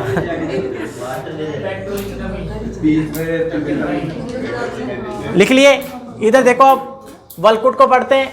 अब देखो वलकुट की बात करें हम तो दूसरा भाग है वलकुट। दूसरा भाग है यानी भरण उत्तक का दूसरा भाग होता है वलकुट। अब समझो वलकुट के बारे में। वलकुट के बारे में ध्यान से देखो रे, इधर समझो एक बार, समझ लो, साथ के साथ लिख लेना। मैं लिखो जो साथ लिख लेना। देखो वलकुट क्या है, देखो इधर ए, इधर देखो हाइपोडर्मिस के नीचे का जो सारा हिस्सा है, जो बहुकोशिका परत होती है, खूब सारी कोशिकाओं की परत है ये, देखो ध्यान से दिख रही है। तो मतलब ये जो हिस्सा दिख रहा है ना आपको, यहां से लेकर यहां तक, इसको बोलते हैं वलकुट यानी कोर्टेक्स। और जब भी कोर्टेक्स की बात होती है तो इसका मतलब होता है बाहरी संरचना, और मेडुला शब्द आता है आंतरिक के लिए। ये चाहे हमारे ब्रेन में भी होता है, किडनी के अंदर भी होता है। वलकुट सब बाहर के लिए आता है और मेडुला सब आंतरिक के लिए आता है, अंदर के लिए आता है। ठीक है, याद रखना है। तो ये कोशिकाएं जो होती है, ये कौन सी कोशिकाएं होती है, तो आपको बता दूं, ये जो जितनी भी कोशिकाएं होती है, ये सारी कोशिकाएं होती है पेरेनकाइमा, जिन्हें हम बोलते हैं कौन सी कोशिकाएं? पेरेनकाइमा क्या बोलते हैं हिंदी में? मृदु उत्तक, यानी मृदु उत्तक सरल उत्तक का प्रकार है। मृदु उत्तक कोशिकाएं होती है, इसका मतलब आप जानते हो मृदु उत्तक कोशिका की विशेषताएं क्या लिखी थी हमने? मृदु उत्तक कोशिकाएं जीवित होती है, स्टोरेज का काम करती है, मंड हो संचय हो, ठीक है, इनके अंदर से पदार्थ आवागमन भी कर सकते हैं। अंतर कोशिकीय अवकाश पाया जाता है। लिखी थी ना सारी बातें, लिखी थी मैंने, फिर वहां पर लिखा था कि लिग्निन का जमाव हो जाता है तो वो दृढ़ हो जाती है। याद कर, मुझे याद रहता है सब, ठीक है। तो अंतर कोशिकीय अवकाश पाया जाता है, तो वलकुट वाला भाग है, तो सिंपल सी बात है, ये इसकी विशेषताएं हो गई, तो ये सभी में पाया जाता है। पर आपको बता दूं, ये हमने पढ़ी है जड़ की संरचना, पर आप जब तने की संरचना पढ़ोगे ना, तने की संरचना, तो आपको जो वलकुट की ये जो पेरेनकाइमा कोशिका होती है ना, ऐसे नहीं होती, बीच बीच में गुच्छे होते हैं। गुच्छे कैसे होते हैं? ऐसे गुच्छों के रूप में पाई जाती है ऐसे, ठीक है। और उन्हें बोलते हैं मंड आच्छाद, मतलब मंड का संचय करती है। तने की संरचना इसकी जैसी होती है, तने की आंतरिक संरचना पढ़ोगे ना, इसकी जैसी है, बस यहाँ पर ऐसे बीच बीच में ये वलकुट कोशिकाएं ऐसे गुच्छे बना रखी है, उन्हें बोलते हैं मंड आच्छाद, यानी मंड के बंडल होते हैं। होता वही है वलकुट भागी, वही पेरेनकाइमा कोशिका है, इतना सा अंतर होता है, ठीक है। तो इसके बारे में लिखिए अब साथ के साथ। कौन सा दूसरा भाग? वलकुट यानी सामान्य वलकुट। अब लिख लो साथ के साथ, सामान्य वलकुट की क्या क्या विशेषताएं होती है? पहली, ये पेरेनकाइमा कोशिकाएं होती है, तो हम किसके मध्य स्थित है? अधोत्वचा और एंडोडर्मिस के मध्य वाला भाग। तो लिख सकते हो आप हाइपोडर्मिस, हाइपोडर्मिस व एंडोडर्मिस, एंडोडर्मिस, इंग्लिश तो लिख रहा हूं, ये हिंदी दिख रही है तुझे? हाइपोडर्मिस व एंडोडर्मिस के मध्य का भाग क्या कहलाता है? वलकुट कहलाता है। और ये सेल, ये सेल्स कौन सी होती है? मृदुत्तक सेल। ये सेल्स मृदुत्तक यानी पेरेनकाइमा, पेरेनकाइमेटस या पेरेनकाइमा होती है। और पेरेनकाइमा कोशिकाएं आप जानते हो जीवित है, ये जीवित होती है। अंतरकोशिकीय अवकाश पाया जाता है, वो सारी विशेषता वही आ जाएगी, तो मैं ज़्यादा नहीं लिख रहा उनके बारे में, ये लिख लो आप। अंतरकोशिकीय अवकाश पाया जाता है, अंतरकोशिकीय अवकाश पाया जाता है। नोट करने की, यहाँ दिख रहा है ना, यहाँ तो नोट करने की क्या बात है? तने में ये क्या आते हैं? बंडल के रूप में, देखो संचय करने का काम करती है, तो तने में नोट करने की क्या बात है? ये तने में, ये तने में, तने की आंतरिक संरचना में, ये तने की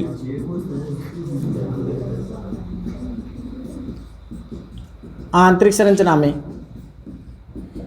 मंड आच्छाद, मंड स्टार्च को बोलते हैं इंग्लिश में, तो मंड आच्छाद यानी सीट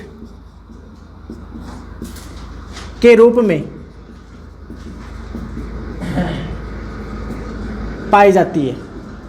मतलब उसमें क्या है, ऐसे बीच बीच में बंडल होते हैं तने की संरचना देखें तो, ठीक है। तो बंडल के रूप में पाई जाती है। काम क्या करेगी? मंडिका, शर्करा का, है ना, इन कणों का स्टोरेज करेगी। तो यहाँ लिख दोगे, यहाँ दिख रहा है यहाँ। तो ये क्या करती है? तो मंड, ये मंड हो सकता है, सुक्रोज हो सकती है ना, लवण, आयन का संचय करती है। ये थी इसकी विशेषताएं वलकुट की। इसे नोट करें। समझ में आया क्या? पहले ये बताओ, समझ में आया क्या ये आपको? वलकुट कोशिकाएं पेरेनकाइमा कोशिका होते हैं, उनकी विशेषता है सारी की सारी जो हम पढ़ चुके हैं। ठीक है, तो ये नोट करें आप। समझ आया? ठीक है, अब आगे चलते हैं। आगे अंदर देखो, हम आगे अंदर चलते जा रहे हैं अब आते चल। ठीक है, हाँ। अब देखो आगे आएगी एंडोडर्मिस, और यहीं से क्वेश्चन आया हुआ है तुम्हारे जेट में। एंडोडर्मिस से क्वेश्चन पूछा था। क्या क्वेश्चन पूछा था अभी बताते हैं आपको। ठीक है, यहाँ से पूछा था क्वेश्चन, इसको लिख लिए क्या?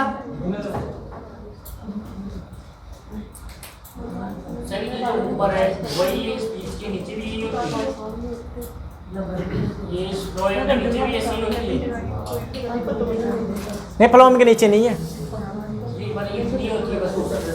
बार बार ही है। कौन सी?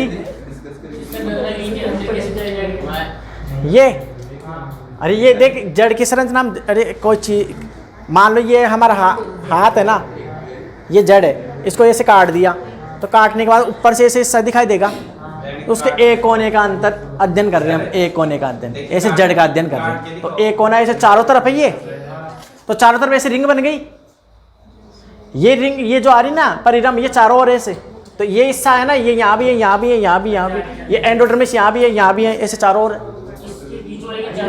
हाँ, तो मैंने ये दिखाया नहीं, वी आकार का शेप में ले ली, एक हिस्सा ही लिया है हमने, ऐसे चारों ओर ही है। ठीक है, हाँ, ये बीच में, ये बीच का रह जाता है।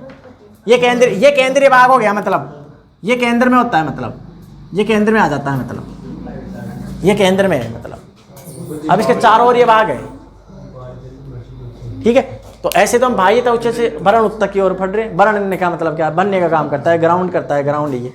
अब देखो आगे हम देखते हैं एंडोडर्मिस। अब समझो ध्यान से, इधर देखो, समझो पहले।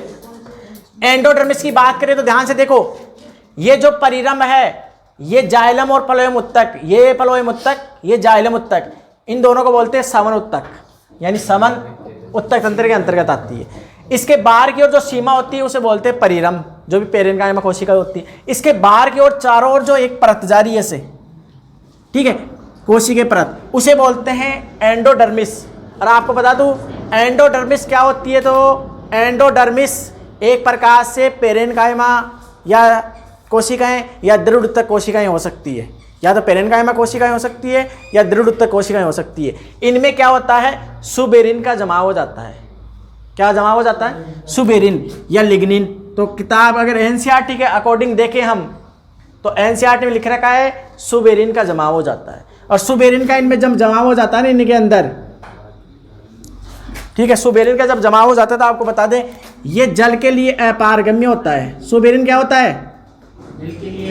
जल के लिए, ये सुबेरिन है, सुबेरिन, और ये जल के लिए अपारगम्य होता है। तो आप सोचो ये जल के लिए, तो यहाँ से जल मूल रोमों द्वारा अवशोषित होकर अंदर जाएगा जाइलम तक। क्यों? जाइलम का काम क्या होता है? जल को, खनिज लवणों को पत्तियों तक पहुँचाना, जो हम पढ़ चुके हैं। तो यहाँ तक आते आते फिर यहाँ तो फिर ये बाधित हो जाएगा। बताओ होएगा नहीं होगा? अरे रास्ता बंद हो गया है ना। पर आपको बता दूं एंडोडर्मिस की कुछ कुछ जगह छोड़कर क्या हो, सुबेरिन का जमाव नहीं होता है कुछ कोशिकाओं पर। तो मान लो कि यहाँ पर क्या है, जमाव नहीं है, यहाँ पर जमाव नहीं है। तो यहाँ पर जमाव नहीं है तो यहाँ पर अलग से कुछ कोशिकाएं पाई जाती है। यहाँ पर मतलब सुबेरिन का जमाव नहीं है, तो ऐसे चारों ओर कुछ कुछ जगह कोशिकाओं पर सुबेरिन या लिग्निन का जमाव नहीं होता है, तो वो कोशिकाएं जल का परिवहन कर सकती है, जल जा सकता है, खनिज लवण जा सकते हैं। इन कोशिकाओं को बोलते हैं मारक कोशिकाएं। कौन सी कोशिकाएं? मारक सेल या ट्रांसफ्यूजन सेल्स। ट्रांसफ्यूजन सेल्स ही बोल सकते हैं, ट्रांसफ्यूजन सेल्स। ये इनसे जल होके जाएगा। अब क्वेश्चन क्या आया था जेट में? तुम्हारे क्वेश्चन क्या आया था? क्वेश्चन क्या आया था? ये जो पट्टिकाएं बनती है इनकी खोज एक वैज्ञानिक करा था और उसका नाम है कैस्पेरी। क्या नाम है? कैस्पेरी। और इन पट्टिकाओं को नाम दे दिया उस वैज्ञानिक के सम्मान के आधार पर कैस्पेरियन पट्टिकाएं। क्या नाम दिया? कैस्पेरियन पट्टिकाएं। अब क्वेश्चन ये आया था कि कैस्पेरियन पट्टिकाएं कौन सी संरचना में मौजूद होती है, यह आया था क्वेश्चन। ऐसे आया था, लिख सकते हो आप इस क्वेश्चन को। मैं क्वेश्चन लिख देता हूँ। क्वेश्चन ऐसे आया था, लिख लो इस क्वेश्चन को। ऐसे आया था, कैस्पेरी या कैस्पेरियन, ये लिख लो क्वेश्चन। ये आया था क्वेश्चन, कैस्पेरियन पट्टिका का जमाव निम्न में से किस में होता है? या ऐसे लिख सकते हैं, निम्न में से कैस्पेरियन पट्टिकाओं का जमाव कहाँ होता है? तो कैस्पेरियन पट्टिका का जमाव निम्न में से किस में होता है? तो ऑप्शन दिया था उसमें, जैसे नाम लिख दिया परिरंभ, दूसरा ऑप्शन लिख दिया उसने वलकुट यानी कोटेक्स, तीसरा ऑप्शन लिख दिया उसने एंडोडर्मिस,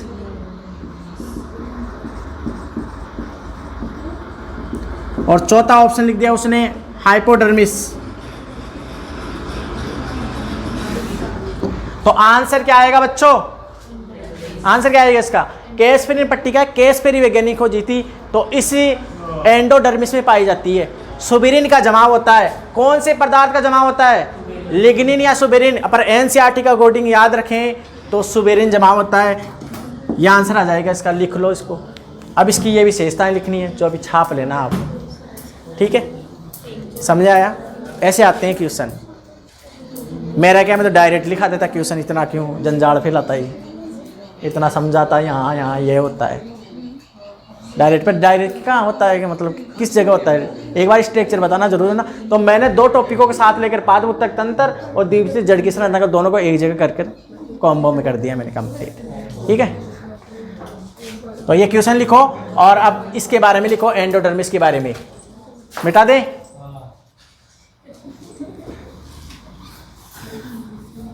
चलो लिखो इसके बारे में। अब एंडोडर्मिस के बारे में लिखो। तो तीसरा भाग एंडोडर्मिस, और एंडोडर्मिस को बोलते हैं अंतस्त्वचा, क्योंकि आंतरिक होती है ये। अब क्या क्या विशेषता होती है? मृदुत्तक या दृढ़ कोशिकाओं से मिलकर बनी होती है। मृदुत्तक या दृढ़ोत्तक सेल्स की बात करें तो टिश्यू आएगा, ठीक है? सेल से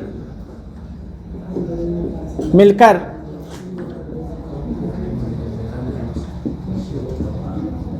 बनी होती है। दूसरी कहां पर? वलकुट और परिरंभ के मध्य में स्थित। वलकुट व परिरंभ के मध्य स्थित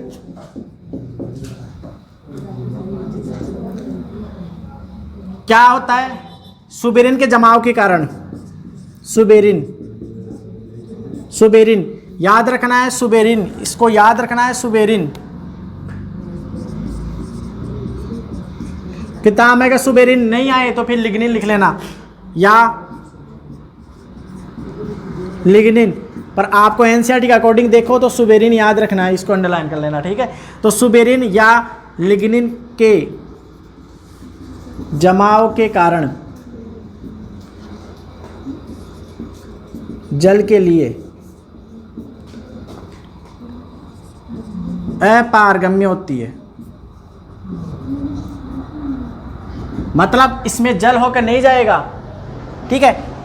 और पट्टियां बन जाती है, अपारगम्य होती है वह पट्टियां, सुबेरिन की पट्टियां बन जाती है, सुबेरिन पट्टियां बन जाती है जिसे कैस्पेरियन पट्टिकाएं कहते हैं। कैसे लिखते हैं रे, अभी तो लिखते हैं कैस्पेरियन पट्टिकाएं कहते हैं। याद रखना है इसको, नोट में लिख लेना इसको। कैस्पेरियन पट्टिकाएं कहते हैं। कैस्पेरी वैज्ञानिक ने खोज करी थी, याद रखना, कैस्पेरी वैज्ञानिक खोज करी थी, इसलिए कैस्पेरियन पट्टिकाएं रख दी है, ठीक है। पर कुछ जगह कुछ सेल में नहीं होती है, कुछ जगह नहीं पाई जाती, उन सेल्स को मार्क सेल कहते हैं। कुछ सेल में नहीं पाई जाती, कुछ सेल में सोबेरियन एब्सेंट, कुछ सेल में पट्टिकाएं, कुछ सेल में पट्टिकाएं एब्सेंट, उन सेल्स को बोलते हैं मार्क सेल्स, मार्क सेल कहते हैं। तो ये था एंडोडर्मिस के बारे में, लिख लो एंडोडर्मिस के बारे में। अब हम आगे आते हैं परिरम के बारे में, ठीक है। समझ में आ रहा है ना, इतनी क्लियरिटी के साथ सारा समझाया जा रहा है, फिर भी आप नहीं पढ़ो तो मेरी गलती नहीं है, ठीक है। आप देश का भविष्य हो, ठीक है। कौन गया देश का भविष्य, बाहर गया लाइब्रेरी के अंदर बैठ गया, देश का भविष्य है ना, लाइब्रेरी छोड़ दिया।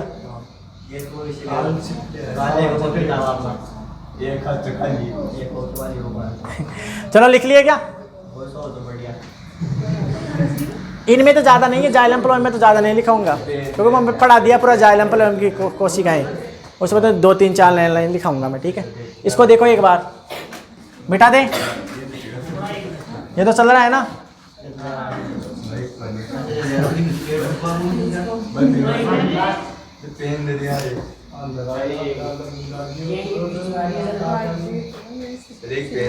प्लांट एनाटॉमी टफ चैप्टर होते हैं, पर ऐसे जब पढ़ाते हैं ना इस तरीके से, इजी तरीके से, कभी टफ नहीं लगते ये, ठीक है ना, सही है ना।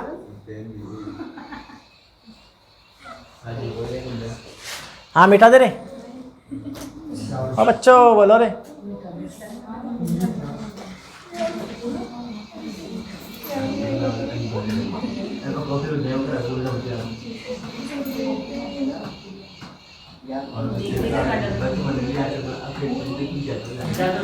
चलो अब आगे देखते हैं परिरंभ। तो अब लिखो परिरंभ के बारे में, अब समझो, देखो सुनो रे, परिरंभ इधर देखो, परिरंभ क्या है।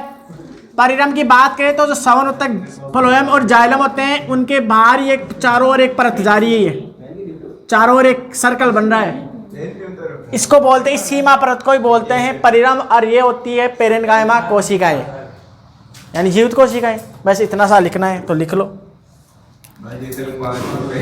चौथा पॉइंट ए, पेरिसाइकल, इसको बोलते हैं परिरंभ।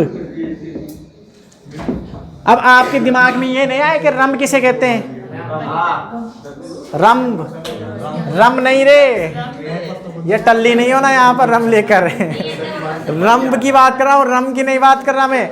रंभ को बोलते हैं इंग्लिश में स्टील। अगर आप थोड़ा सा आपको बता दूं, इधर देख लो, रंभ क्या होता है।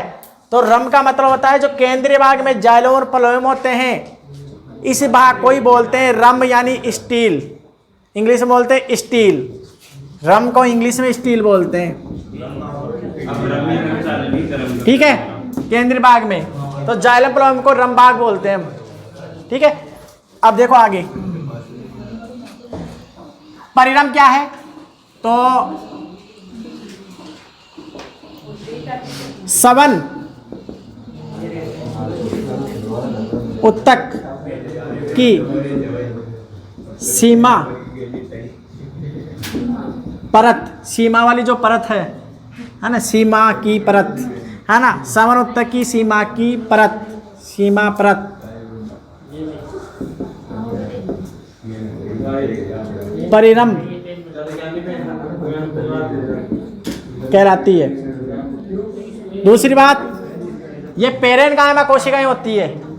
वैसे दृढ़ उत्तक कोशिकाएं भी हो सकती है, पर अधिकतर पेरेन्काइमा कोशिकाएं होती है। तो ये सेल्स ये सेल्स यहाँ आपको ध्यान है, आवाज़ नहीं करनी है, ठीक है, पढ़ना है, ठीक है। हाँ, ये सेल्स पेरेन्काइमा यानी मृदुत्तक सेल होती है। मृदुत्तक यानी जीवित।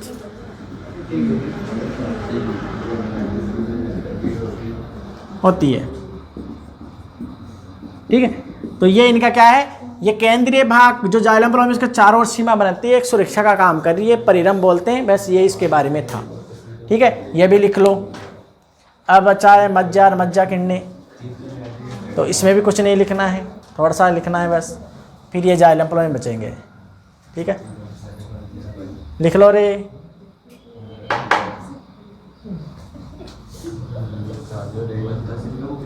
हाँ अभिषेक, लिख लिया, नोट कर लिया, समझ में आ गया, ठीक है। तो अब आगे चलें। अब आगे चलते हैं। तो यहाँ मज्जा आती है और मज्जा किडनी बनती है, जो हम जानते हैं कि जड़ में तो मज्जा किडनी होती नहीं है। और ये एक प्रकार से आपको इधर देख लो, इधर देख लो रे बच्चों, केंद्रीय भाग मज्जा क्या है, इंग्लिश में बोलते हैं पित्त। और हम बताते हैं जड़ हो चाहे तना हो, जड़ हो चाहे तना हो, उसकी आंतरिक संरचना में हम देखेंगे तो केंद्रीय भाग की जो पेरेन्काइमा कोशिकाएं होती है वही मज्जा कहलाती है, पित्त कहलाती है, ठीक है। और इनसे किडनी निकलती है जो द्वितीयक वृद्धि के दौरान बनती है, उन्हें हम बोलते हैं मज्जा किडनी, जो जड़ में एब्सेंट होती है। इसके अलावा एक विशेष बात और बता दूं, परिरम के बारे में हम पढ़ रहे हैं, अभी याद आया मुझे परिरम के बारे में, ठीक है, याद आता है कहीं से टपक के, ठीक है। परिरम के बारे में नोट और करवा दूं आपको।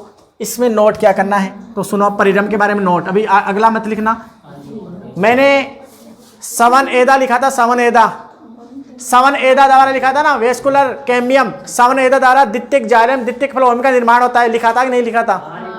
तो आपको बता दूं, सवन एदा को यही बनाता है परिरम भी। सवन एदा को कौन बनाता है, परिरम बनाता है। जो द्वितीयक वृद्धि हम जब पढ़ेंगे ना, जब याद आएगी आपको। और इसके अलावा एक कोर्क यानी काग एदा भी बनती है, कोर्क कैम्बियम बनती है, जो भी द्वितीयक वृद्धि के दौरान ही बनती है, और उसी को भी यही बनाता है। तो नोट में लिख लो, सवन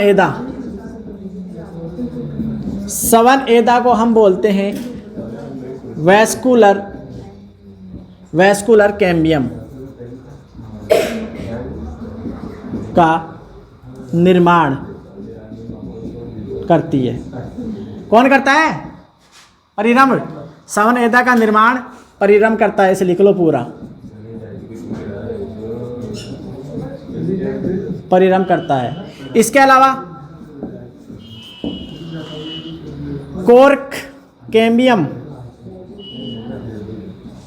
कैम्बियम, इसे बोलते हैं हम काग एदा। ये जब द्वितीयक वृद्धि पढ़ेंगे, जब आएंगे ऐसे नाम आपको, काग एदा, काग यानी कौवा, काग यानी कागलो, ठीक है। तो कोर्क कैम्बियम का निर्माण भी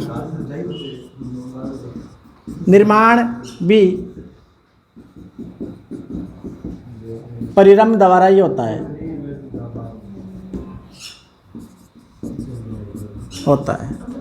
परिरम द्वारा था, ये होता है। ये लिख लो। अभी कंप्लीट नहीं हुआ है भरण उत्तर का, भी मज्जा और मज्जा किडनी बची है, और फिर ये भी बचा है, ठीक है। लिख लिए तो मज्जा और लिख लो,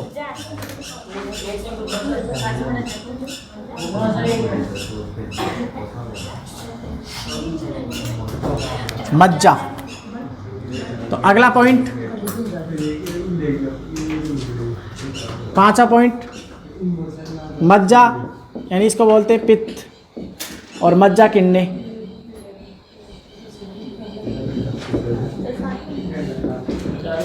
अब सुनो, इनके बारे में लिख लो साथ के साथ।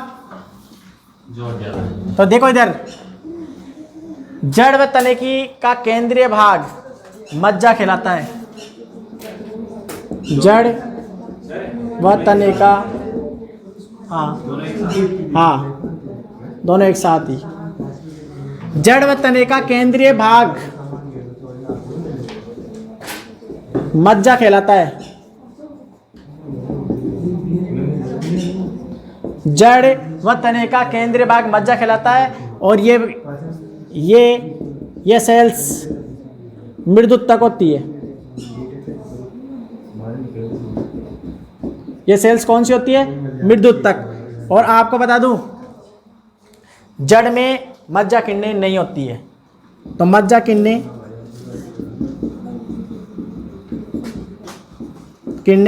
जड़ में एब्सेंट, जबकि तने में उपस्थित होती है, यानी प्रेजेंट होती है। उपस्थित होती है। मज्जा किरणें जड़ में एब्सेंट, जबकि तने में उपस्थित होती है। तो ये था वर्ण उत्तक तंत्र। अब एक और बचा है, ठीक है, इसमें भी थोड़ा बहुत लिख लेते हैं। वैसे हम लिख चुके हैं, इसलिए 2-3 लाइनें लिखाऊंगा, ठीक है।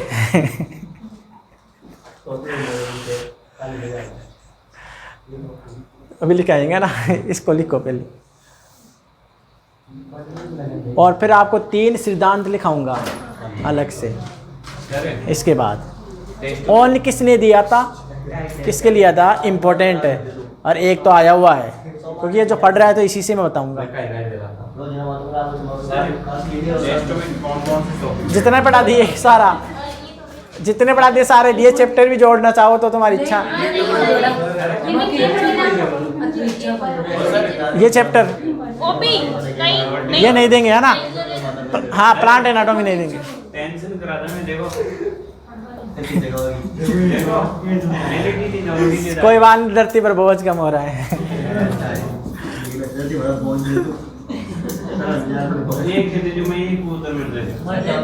इधर देखो रे, अब तीसरा सवन उत्तक तंत्र आ रहा है। सवन उत्तक तंत्र,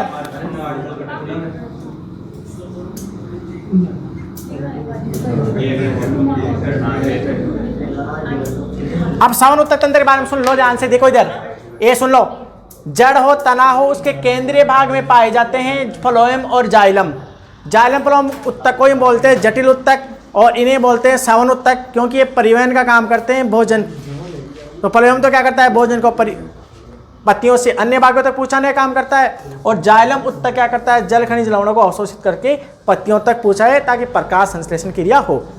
तो ये काम होता है, इन्हीं को हम बोलते हैं सवन उत्तक तंत्र। अब इसमें नोट करने की क्या बातें हैं, ये मेटाजाइलम प्रोटोजाइलम लिखा है। अब यहाँ पर देखो ध्यान से, मैंने प्रोटोजाइलम लिखा है पहले निर्माण होना, मेटाजाइलम यानी बाद में निर्माण होना पहले लिखाया था। पर यहाँ देखो मेटा तो लिख रखा है बाहर और प्रोटो लिख रखा है अंदर। तो आपको बता दूं, जड़ में तो होता है ना, जड़ में तो प्रोटोजाइलम, क्योंकि जड़ की संरचना है, जड़ में तो प्रोटोजाइलम अंदर की ओर होता है, जबकि मेटाजाइलम बाहर की ओर होता है। इसी विकास को बोलते हैं हम एजार्क, बाह्य अधिदारुक। एजार्क क्वेश्चन आया था ना हमने, एजार्क इसे। और इसका उल्टा होता है तने के अंदर, उसे बोलते हैं एंडार्क। समझाया? तो तने में एंडार्क, जड़ में एजार्क। तो अब ये बातें नोट करने की है, तो लिखो। जाइलम और फ्लोएम उत्तक को, जाइलम व फ्लोएम उत्तक को सवन उत्तक तंत्र कहते हैं। अब नोट करने की क्या बातें थी? नोट करने की पहली बात, जड़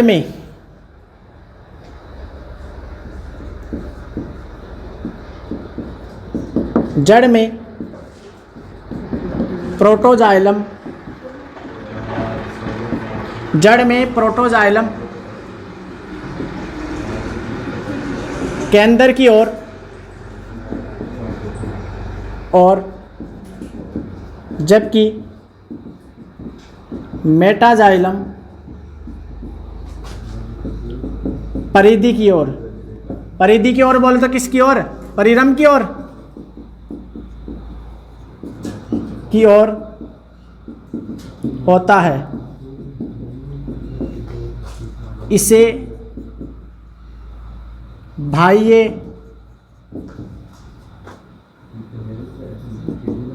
आदिदारुक यानी एजार्क EXARCH, एजार्क, क्या बोलते हैं इसे? एजार्क, एजार्क कहते हैं, एजार्क बोलते हैं, एजार्क। यही क्वेश्चन आया था, आपको याद हो, द्विबीजपत्री में खुले द्विबीजपत्री पौधे होते हैं ना, उसमें कैम्बियम पाई जाती है, द्वितीयक वर्दी होती है, इसलिए उसे बोलते हैं हम, क्या बोलते हैं? खुले सवनफूल। खुले सवनफूल का मतलब होता है कैम्बियम रिंग पाई जाती है, बता देंगे द्वितीयक वर्दी पढ़ेंगे जब। तो भाई आदि दारुक बोलते हैं। ये जड़ के लिए यूज है, जड़ के लिए याद रखना, जड़ के लिए, जड़ के लिए। तने में उल्टा कर दो, तो तने में उल्टा कर दोगे क्या? तो वो भी लिखा देता हूँ, मैं लिख ही देता हूँ, ठीक है? एंडार्क, इसको लिख लो, फिर ये कंप्लीट। फिर इसके बाद 3 सिद्धांत जरूर बता देंगे, ठीक है? इससे फिर कुछ नहीं, फिर कंप्लीट नहीं, एनाटॉमी कंप्लीट नहीं है अभी द्वितीयक वर्दी रही है ना अभी। हाँ इधर देखो, लिख ले।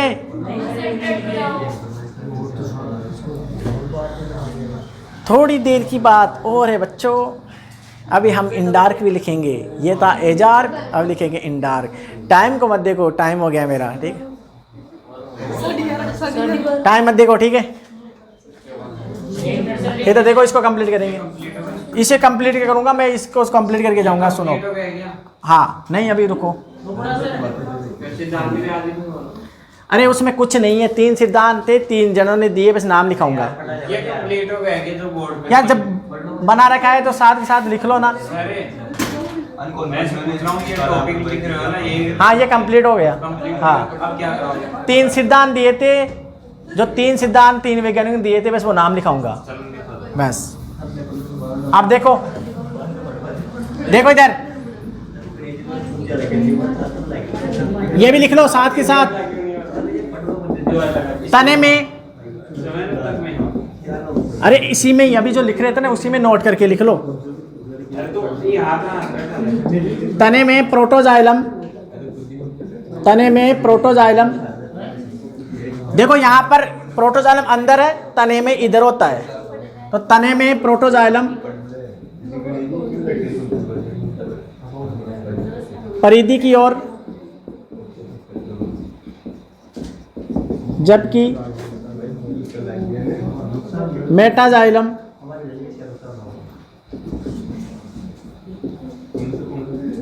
केंद्र की ओर होता है।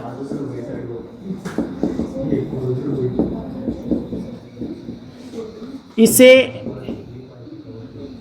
अंतः आदि दारुक या एंडार्क कहते हैं।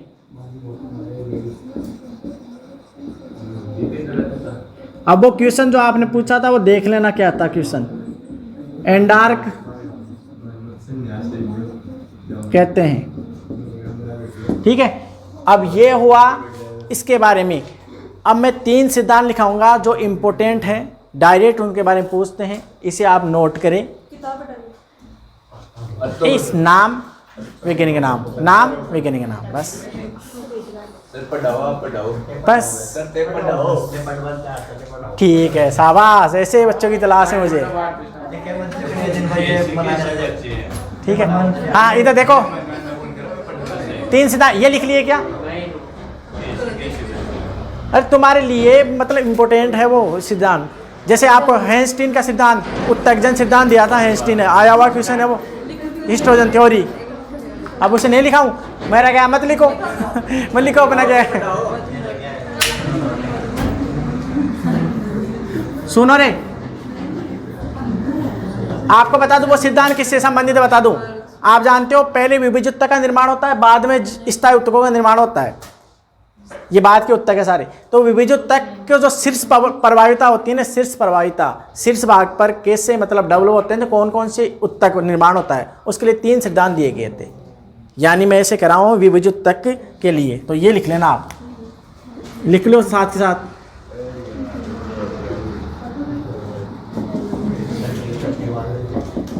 विभिज उत्तक के लिए शीर्ष सिद्धांत या शीर्षस्थ सिद्धांत,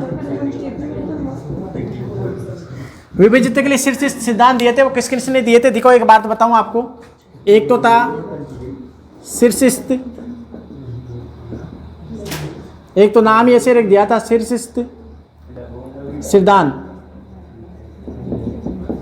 और इसे बोलते हैं एपिकल। पहला तो यह था एपिकल थ्योरी। अब ये किसने दी थी? ये किसने दी थी? नगेली व हार्मिस्टन ने। नगेली व हार्मिस्टन ने, ठीक है। जो क्या होता है, जिम्नोस्पर्म और एंजियोस्पर्म पर लागू नहीं होता है। जो क्या होता है, जिम्नोस्पर्म प्लांट और एंजियोस्पर्म प्लांट पे लागू नहीं होता है ये, ठीक है। तो ये किस पर लागू नहीं होता है? जिम्नोस्पर्म प्लांट और एंजियोस्पर्म प्लांट पर लागू नहीं होता है ये। दूसरा देखो, उत्तक जन सिद्धांत। उत्तक जन सिद्धांत को बोलते हैं हिस्टोजन थ्योरी। देखो इधर,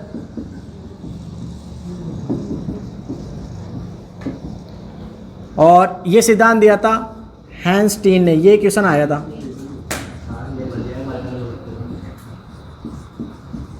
हैंस्टीन ने। अब हैंस्टीन ने दिया था।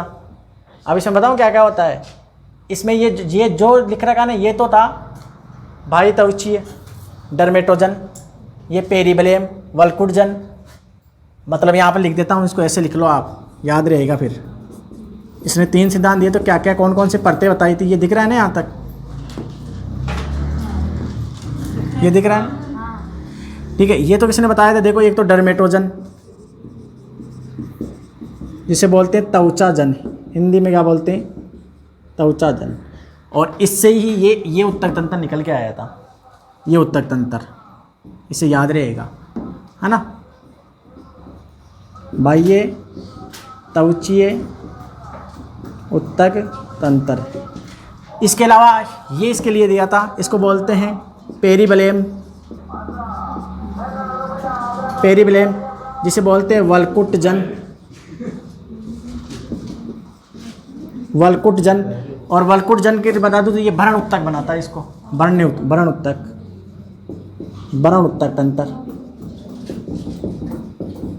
ये यहाँ से याद रखिए, ये थ्योरी ऐसे कैसे पूछ लेता, किसने दिया था सिद्धांत?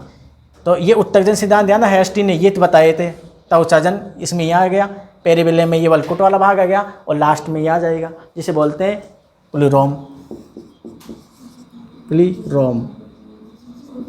इसे बोलते हैं रंभजन, दिख रहा ना, रंभजन। इसमें क्या आ गया? जाइलम फ्लोएम, जाइलम व फ्लोएम, जाइलम फ्लोएम, ठीक है, जाइलम व फ्लोएम। और ये जो सिद्धांत दे रखे थे ना, ये किसके लिए दिए थे आपको बता दूं? ये सारे सिद्धांत किसके लिए दिए थे? PLEROME, प्लूरोम या प्लूरोम, कई बार यू भी लिखा होता है इसकी जगह ना। ये किसके लिए दिया था? ये लिए दिया था जड़ के लिए सबसे मान्य मॉडल है, जड़ के शीर्ष भाग को समझाने के लिए सबसे मान्य मॉडल है। तो एक लाइन लिख लेना, ये किसके लिए था? ये किसके लिए था? जड़ के शीर्ष भाग को समझाने के लिए मान्य मॉडल था। तो जड़ के लिए मान्य मॉडल, जड़ के लिए मान्य मॉडल है, ठीक है, जड़ के लिए मान्य मॉडल है। अब एक तीसरा और बचा है, कार्पस ट्यूनिका, जो तने के लिए दिया गया था सिमिड वैज्ञानिक द्वारा। तो वो भी लिख दो, फिर कंप्लीट, फिर आप फ्री, ठीक है। तीसरा भी लिख लो। तीसरा था ट्यूनिका, वैसे इनके नाम ही लिख लो, बाकी डिटेल तो आप कॉलेज में पढ़ोगे। ट्यूनिका व ट्यूनिका कार्पस सिद्धांत, और ये दिया था किसने? सिमिड ने। अब ये किसके लिए लागू होता है? ये किसके लिए होता है? तने के लिए, तने के शीर्ष के लिए मान्य मॉडल ही है, तने के शीर्ष के लिए समझाने वाला मान्य मॉडल ही है। अब आपसे ऐसे पूछ सकता है बस किसने दिया था सिद्धांत? तो ये था एक प्लांट एनाटॉमिक के जो पादप उत्तक तंत्र का एक बड़ा वीडियो था, और इसमें पूरा डिटेल में समझाएगा। और हमने जड़ की आंतरिक संरचना भी पढ़ ली है, अब तने की जरूरत नहीं है इसमें कंप्लीट करा दी मैंने सारी बातें, ठीक है। अब हम पढ़ेंगे लास्ट का एक टॉपिक, द्वितीय कवर्दी, जो नेक्स्ट पढ़ेंगे। ठीक है, नोट कर लो इन्हें और इसको ऑफ कर दें।